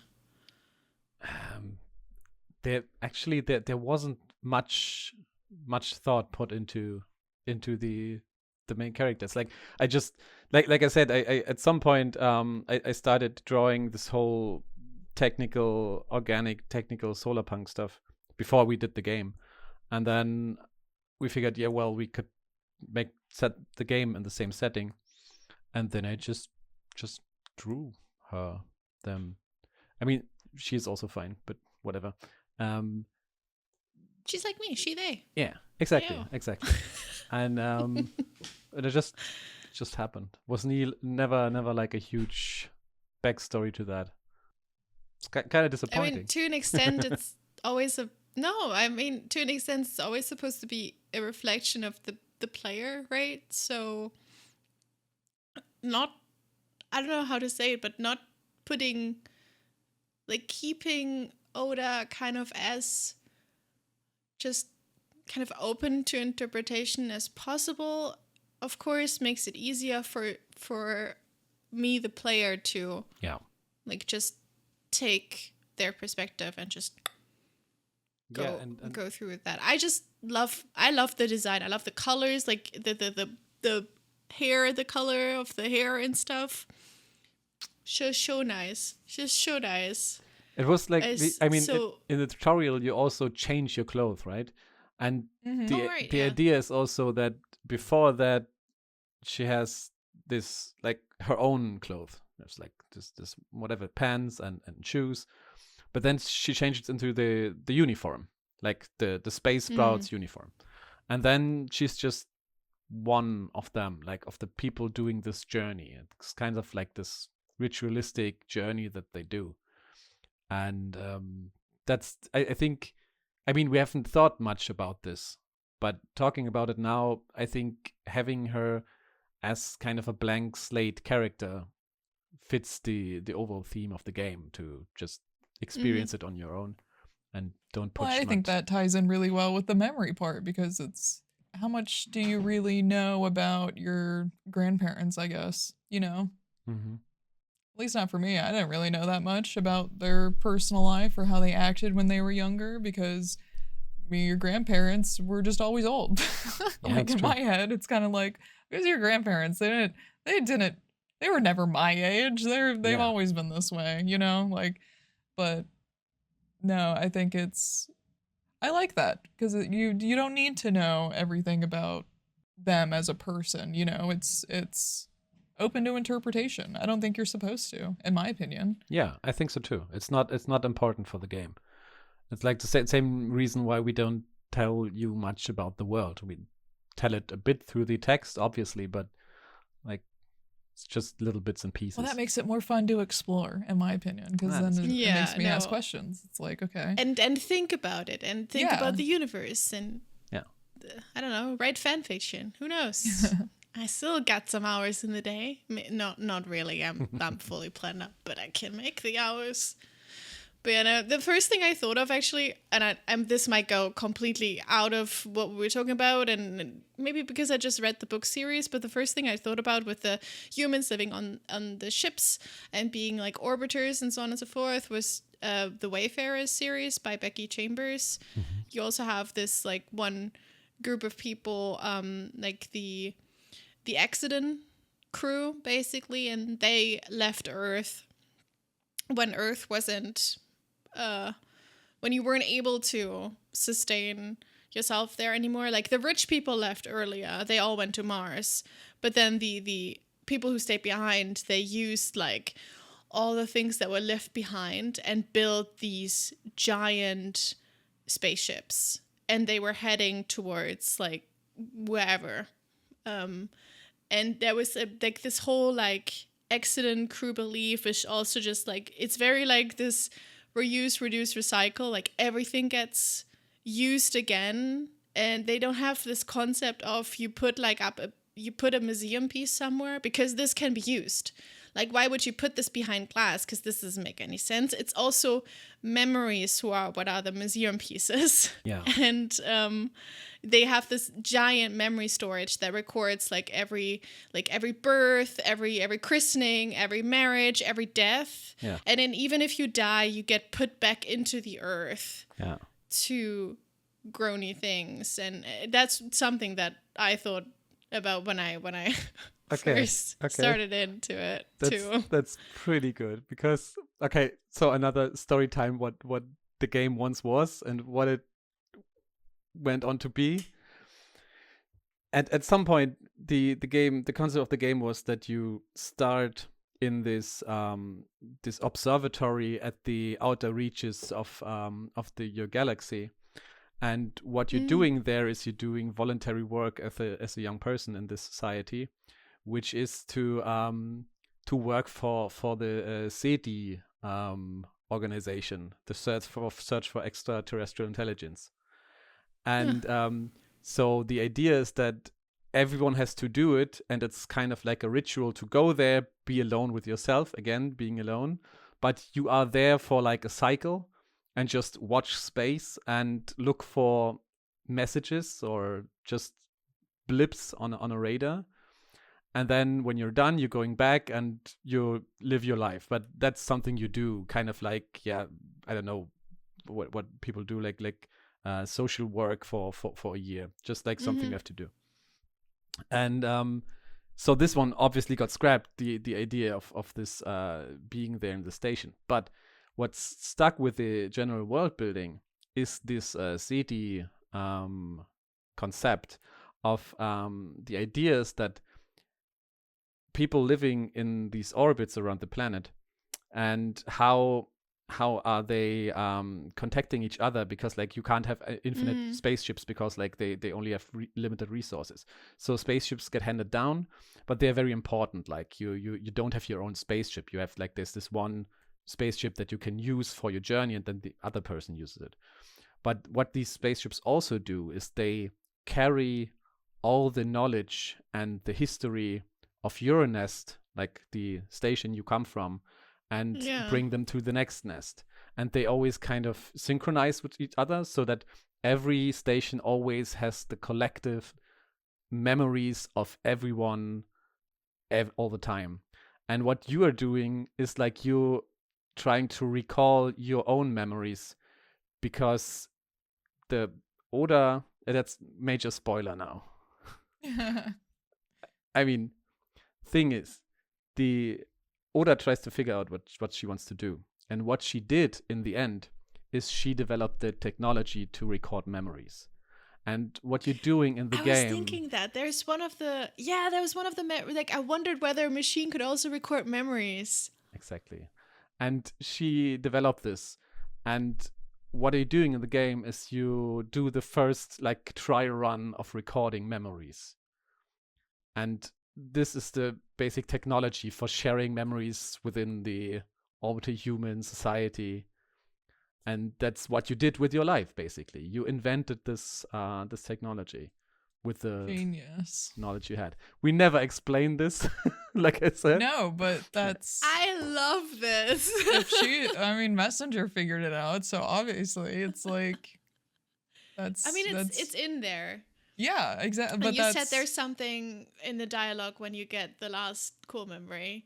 I'm excited. I'm going to play this later. I'm going to find the last memory. Yeah.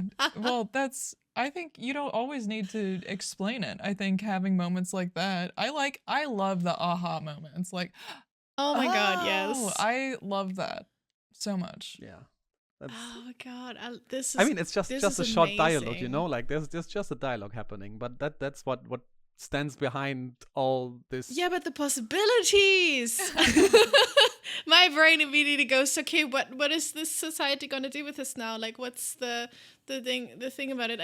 You said earlier, Kat, that you were talking a lot to your grandpa last year, and my grandma also passed away last year, and she was suffering from dementia for a pretty long time before that. So this concept of like recalling memories and stuff, that's very like connected emotionally to that too. So this is again like just so nice to have and to think about, and to, I don't know, think about what that could mean like in that society, like what this is gonna again unlock for a lack of a better term. Yeah, but that's amazing. But I think also that that's just like very human, like trying to remember things, just keeping moments. And I think that's going back to all the social media and like all the pictures and little movies people do. They are all artifacts, you know, like they're all artifacts of humanity at this point. And I think that's always very interesting to see. And I think there's like, it's just an interesting topic because we can never really do that in the end. Like you can't keep memories forever. It's not possible. It's like they are sitting on a server somewhere. If you don't have energy anymore, all the videos are gone. All the images are gone. It's like, and that's kind of behind that. I love that. I love that too, that we came kind of like full circle back to this, and then coming back again to like the I don't know, the woos and woes of social media. It's like it's nice because we are, like I think I said earlier, like we are like a social species. We need to learn from each other. It's like one of our most inherent things, and how we understand concepts when we're infants. Is like we need to have this like anyone elders in our society teach us like what is right, what is wrong, like how we define something, and then we at some point learn, like make up our own mind about stuff, and so on and so forth. And I think that's why, like, I mean, that's also why I do lots of stuff on social media. That's why I'm on Twitch, because I love the sharing concept of it.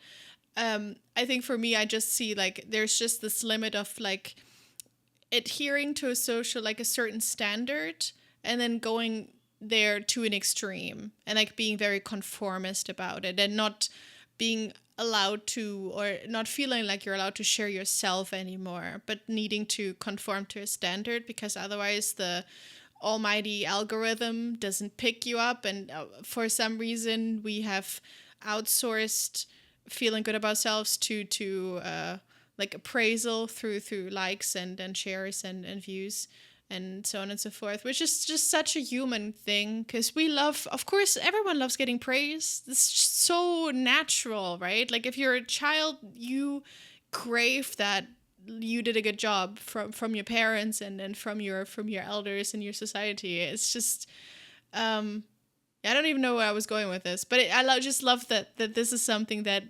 we get to talk about when we started out about a game about space. Not really about space, but you know what I mean. But I mean, every good science fiction is about like humans most of the time, like perspective on how do humans behave in like the future, or like in a different context that we have today. And for me, like I'm a Star Trek fan, like the golden era of Star Trek, and there's so many good ideas in there, how humanity changed over time and overcame all the obstacles that we have today. And that's something that always stuck with me, and I think that's always something I try to get into whatever I do, to have like this perspective on how would people change if they could for the better. That's for amazing. Sure. Yeah, I love that. I recently saw a quote about like we had all the hope that at some point we would be more like Star Trek, but unfortunately it's going to Star Wars instead. And you know, capitalism is the Imperium. Oh, it would have been so nice, you know. I mean, we can do our part, and I do think creating art like this is doing a meaningful thing with this, whether people realize it or not, like subconsciously at least. There's just something about playing something like this making you think, and that's why I go back to, for it to be a survival like that is so different from what it came out to be, because in the climate that we're in now, I much prefer this version of I think so. peacefulness, and not it's some escapism. So, it was very. Thank you. You're welcome, and thank you for your kind words. Actually, what happened with the Survivor was that we were only Lucas and me working on the game. And then Caro joined, and she had a distinct different voice. Like, she also did level design and game design, and she designed a lot of the puzzles in the game. It's like, what is put where and why, and which item do I find in this corner to use it in the other room. And when she started working together with us, she had a look at the game design as a whole. And then she said, like, well, guys, I think we should just get rid of all this survival stuff. Thank you, Caro. like I said, there's something from everyone in this game. And she's like, we have to get rid of this. It doesn't work. It isn't fun, and there are so many questions there with this whole mechanic that we haven't solved yet. So maybe it's just not worth it to go into this direction. And for us, it was like we always had this huge knot in our brain with like, okay, the survival. Like, everything had to take time. That was our core idea. I have to make food. It takes time. I have to sleep. It takes time. And then you only have like your 10 minutes, and or like at this point we still had like half an hour or something. And this answered so many questions, just throwing it out completely. Let's take it out. And we were so much more happy after that with the game than we were before. And that's something that definitely came from her. How did it make you feel initially when she said that? I think I felt relieved, because when you so in your tunnel vision of game development, then you're oftentimes you only think about how to solve a problem. But when someone from the outside just comes in and says, like, the whole problem is wrong, you don't need to answer this, just get rid of the whole thing, can be like, changes your perspective, I think. And looking at this for a few minutes and saying, yeah, I think actually this would work. We still have a lot of things in the game that work, and we don't need all this survival genre stuff on top. You just don't need it. And I think I felt relieved, and I think Lucas as well. I think I personally I have a really hard time with, and I know this too, with criticism. I always think it's a criticism on me. I take things very, very personal. So I think I would have been pissed in the first moment. I would have been, what do you mean? Hello, I worked on this. This is so, what do you mean? I think it would have taken me like a night to sleep on and been like, okay, you know what? I see it. I just need a distance. I mean, the thing is, that was more of a game design question. And I'm not the main game designer. I think if she would have came in and said, like, this whole solar punk thing you have going here, I think we just get rid of that.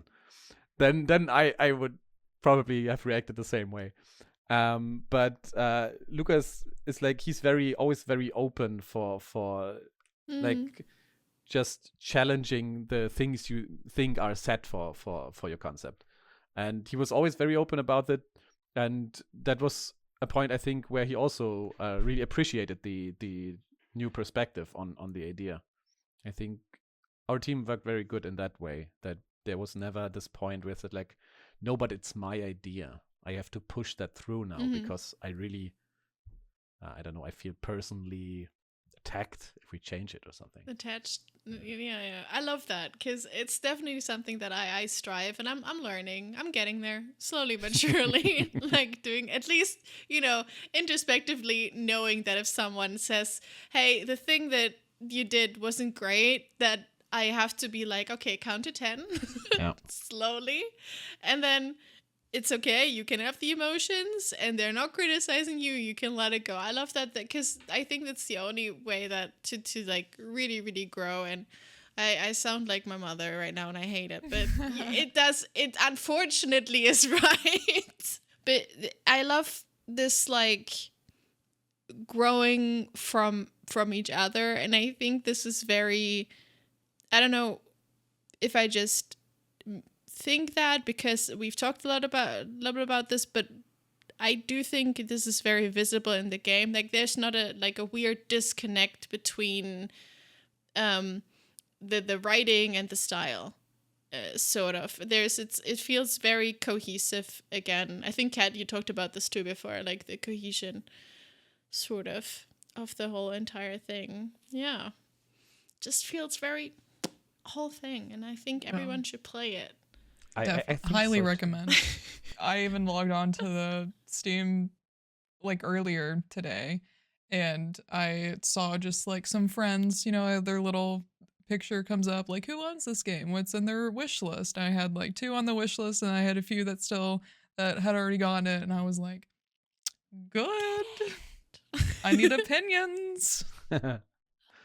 Yeah, if you have opinions, then please leave us a review, because that's something we really need. It has a low. You're able to pick it up pretty fast. You can do whatever you please. Like, not. I guess, I mean, literally, your ship is your oyster, and also this game is your oyster. You can get out of it, especially exactly what you want to get out of it, and I think that's great. And I think, yeah, I should more people get this. I mean, to be very how do you say this? Candid. Transparent. Yeah, kind of transparent about it. We both got game keys for free, so thank you again very, very much. Yes, thank you. I still think it is worth absolutely the price. I mean, I feel like you could ask for a little bit more too. So. Yeah. Perfect. That's so sweet. Thanks so much. Like I said, thank you. It has been really. What's wholesome. next for you guys? That's a really good question. I'm doing freelance work now again. I'm doing a card game at the moment, like drawing 40 cards at the moment for a kind of science fiction card game. And I think in the studio, I think we will do a little porting project where we're just a technical job, more or less, porting a game from Unreal to Unity. But we don't have any immediate plans yet. I think we really have to just let it settle a bit, understanding how it all went, do a little post-mortem about it, and then see what the next steps for us are. Well, I was literally going to ask, like, enjoyed. Are you going to take your time to celebrate it? Are you taking your time to, like, did you do a little celebration, a launch party celebration? Oh yeah, we did. We did a little hangout in our community Discord, and just some people were like we have like this Discord team, but then we have like what we call the Schleuder gang, because like there's so many people throughout these 2 years that helped us at some point or another.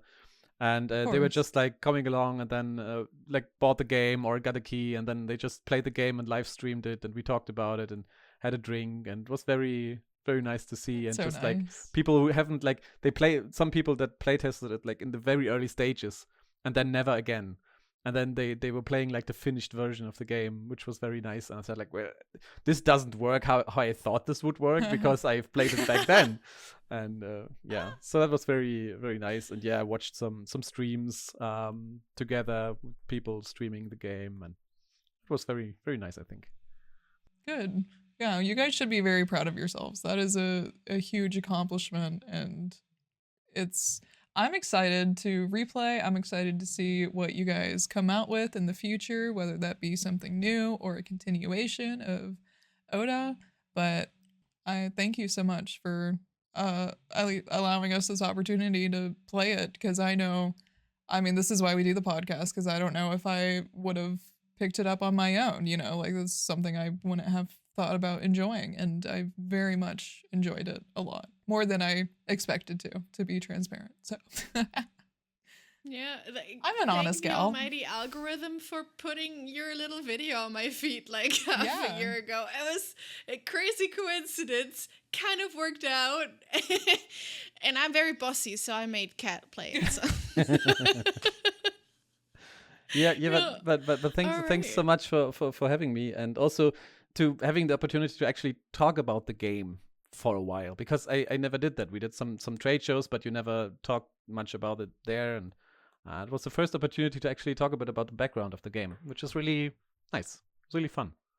So at the end of the podcast, we do a short rating, and we're going to do it a little bit differently this time, because we found the questions that we usually ask don't really match, and we had to pivot anyway most of the time. So we're going to start a little bit with just the user interface and the aesthetics of the game. I think for me personally, I love the aesthetics. I think we said at the very beginning, the colors are beautiful. They invoke a sort of childhood nostalgia feeling in us, in me specifically, and it is not overwhelming. Like, especially the background music, you can just have that, like, certain themes can just play in the background, and it's not overpowering over the game. The buttons are so satisfying to press. The clicky sounds are great. Absolutely love that. And I think it is very, because it's very minimalistic, it's easy to navigate through, like, the different things you can do, like just as, like, in general, like starting a game. It's clean, it's easy to navigate, like easy to navigate UI. Also, well chosen font. As someone who's dyslexic, I really liked the font. Very easy to read. Beautifully cohesive. I know I've said that before. Colorful without being overwhelming. I know I've said that before too. And yeah, it's just like such a colorful art book almost. Do you want to rate your own game? No, I can't. I mean, what should I say? But I really love that you said that the font choice is good and, like, it's easy to read for you, because that's something that's very important to me, to have good, cohesive looking, good to read interfaces. Very aesthetically pleasing. Yeah, I loved, because with my dyslexia, it's very hit or miss with certain fonts, so I'm just appreciative of the very, very clean, basic capitalization, I guess, font of. For sure. All right, going into interactive elements and gameplay, I thought it was pretty easy to navigate. Like, there's definitely some more challenging parts and some more easy parts. I found, like, there were some things physics-wise flying around with the rockets, for instance, but also then ricocheting yourself with little jetpack things. Yes. I had to figure that out first. I was going the wrong way the entire time.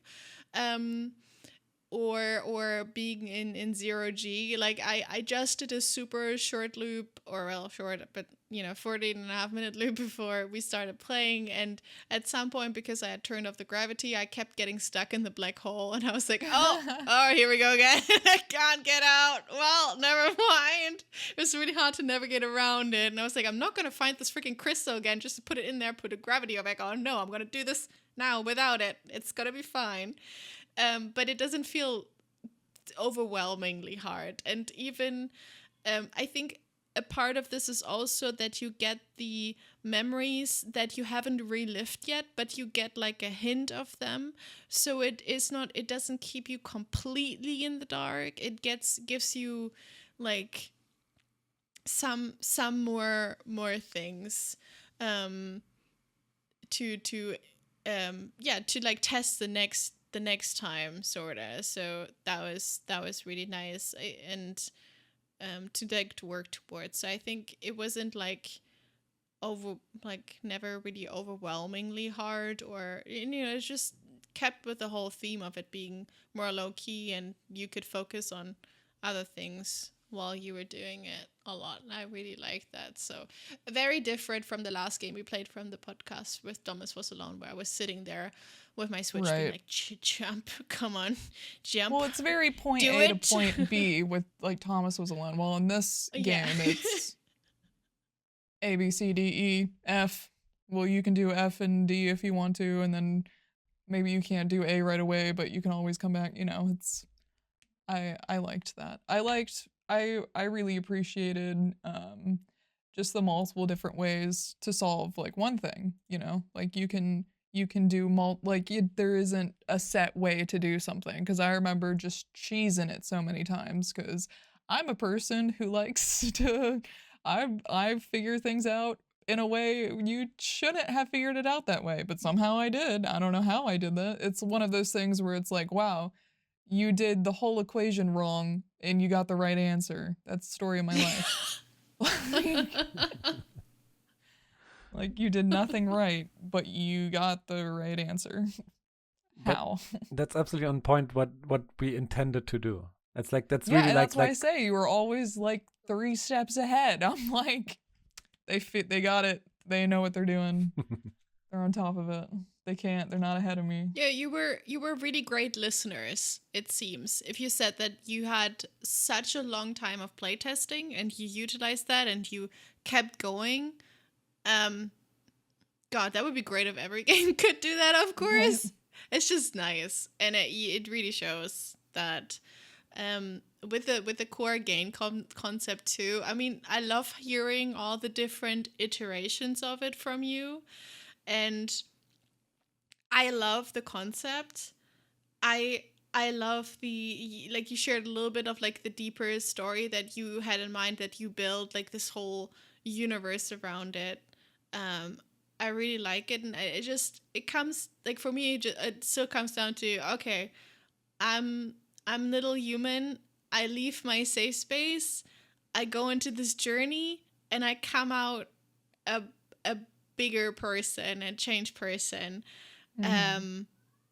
And in the meantime, like in the interim, I'm alone in space, and it's great because nothing bad can happen to me.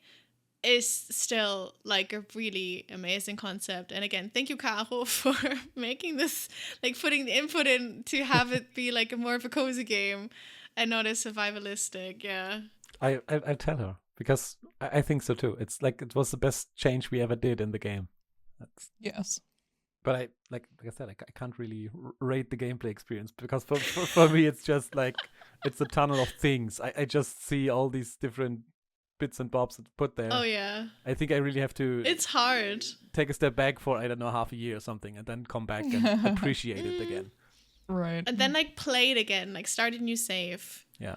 And be like, okay, let me see how I can do it now. I don't know. Do you have anything to add with the gameplay and the concept of it, Kat? Or I mean, just reiterating everything that we've already said. Just. I loved it a lot. Yeah. Last but not least, focusing on the mental health aspect, because I mean, we are focusing on mental health mostly. And I still think it's, and I feel like this is definitely not an experience that is, I mean, because you didn't set out to, like, you didn't make this, like you said, you didn't make it about mental health, right? And I think just because mental health is just, this is everyone's reality, right? Like we all have a mental and a health. I don't know how to say this. It's just like a core thing about how our emotions play out. And even people who have been lucky enough to never have dealt with either depression or anxiety or schizophrenia or anything like that, even they have, like, I mean, even their mental health is very important. And I think especially in today's world, and that's why I think I mean, I don't think that the developers of Thomas Was Alone thought about how we also talked about, you know, relating because of the anxiety portrayed by some of the characters and stuff, you know, that's just, and I think that's the beauty of letting something out into the world and seeing what it does to people. And even if, like, you know, like some things felt relatable, like for instance, when Oda said that as a child they had a really hard time staying still, and it was never, they could never feel that like calm moment, and the environment wasn't right and stuff. Like, as someone with ADHD, I relate a lot to that. Like, for, you know, as a kid, also not being able to find that calmness and learning that as an adult, what that means for me, and like how I can like help myself find in relaxation. And you know, that's why I love having this intrinsic value of mental health and characters. It doesn't have to be explicit for me to be named. And just, I like how with certain aspects I can see myself, and it's broad enough that other people can see themselves too. And I think that's what makes it very, very beautiful. And just the slow storytelling of everything, like I mean, I think we talked about a lot, like there was lots of different emotions that we felt like playing, that like I had like I think going back now when we're done with the recording, I will think again and be like, okay, yeah, this is that too, and this means that. But it was always because it is the safe space too. It is not. It is not that, like, it's not the shock value, like, who you see a person, who hangs themselves here or stuff. It's even if you go into the black hole and you come out a little bit differently than before, it's not gory in a sense, right? It's always, this has like more of a playful character. Maybe if you're afraid of like having shoes for head, that I can see how that might be tough to look at. But I think because this mix of the calm music, the simple graphics, it makes it clear that it's not a shock sort of factor and so on. And I think that definitely it's quirky. Gave me it gave me the space to be like, okay, without feeling like, ooh, I think I need to put that down for a second. I don't know about that. If anything, it made me more interested to destroy things. Oh, yeah. It's like, oh, nothing bad will happen? Okay, then let's just destroy everything. There's an achievement for that. Well, on my way.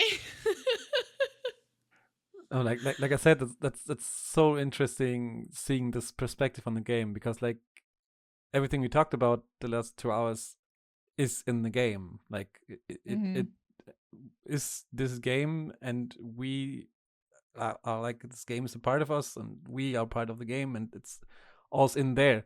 But it was never like, the intention was never to focus this in any form. But it's so interesting seeing you talking about it. That's what makes it a good game. Yeah. It might be.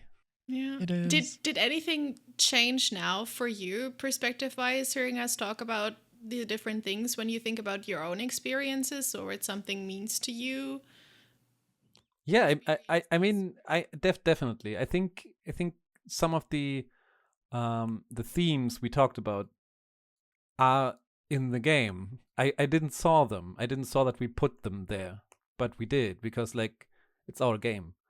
And thinking about the other people in the team and knowing their own mental health history, or what they struggle with in general, I think we could have the same talk with them and would have some other perspectives that are also part of the game. They are in there, but we are not like advertising them. It's not a game about like, it's not a game about mental health, but our own like experience with that shaped the game, I would say. Yeah. Are you going to talk to them about it? Be like, hey, by the way. Yeah, for sure. Did you think of this? I mean, of course. Oh my god, I love that. Okay. All right. I think we've come to our final rating. Out of 10 core memories, how many core memories would you give Space Sprouts? Honestly, it really went beyond my expectations. And for a first game, I would honestly say 10, because I replayed it a lot more than I expected to. I'm just going to be honest, because I'm very much there and done type of person. Like, oh, okay, there we go. I really enjoyed it. I was captivated. I love that you could solve things in so many different ways. I love how I connected to it on like a personal level, more than I really expected to, just especially with how simple it is, of just an older relative telling stories. Like, that really stuck with me. And then I think it also made it more interesting. I mean, in the back of your mind, you're this older person retelling stories. So it's like, okay, well, how much can I remember this time? And then it just, it kept me going. And I liked the time and the layout of that, especially what you mentioned, Messenger, of at the end it tells you, do you want to replay or do you want to take a break? And I appreciate that as somebody who gets locked in and, you know, I'm there for 5 hours suddenly and I'm like, wow, my eyes hurt. Why am I so tired and burnt out? You know, something. So, yeah, I had to go pee for the last 5 hours. I've been procrastinating peeing because I need to figure out these memories. I need to figure out what else I can throw in the black hole. Nice. Okay, Messenger, out of how many outer dimensional space poops? I don't know. Probably people who have heard me talk about this game the entire episode and who knows how hyped I've been for the game this entire time can probably already figure it out that it's also going to be 10 poops out of 10. It's just, we're not only saying this because we're nice. I'm not a nice person. I was gonna say, we have very honest personalities, but I did, and I just talking about it now. I am absolutely. You can bet your ass that I'm gonna log on to Space Friends in a second. I'm gonna find that last freaking core memory because I'm definitely gonna get that. Yeah, So yeah, I also it's great. Again, just the whole package and having it be so accessible to just this entire thing made me like it very much. I think also just because the controls you need for it are very minimal too. That is even more so making me like it because I enjoy my Red Dead Redemption, right? But like I definitely got a controller for that because trying to play that on keyboard is just absolute nightmare.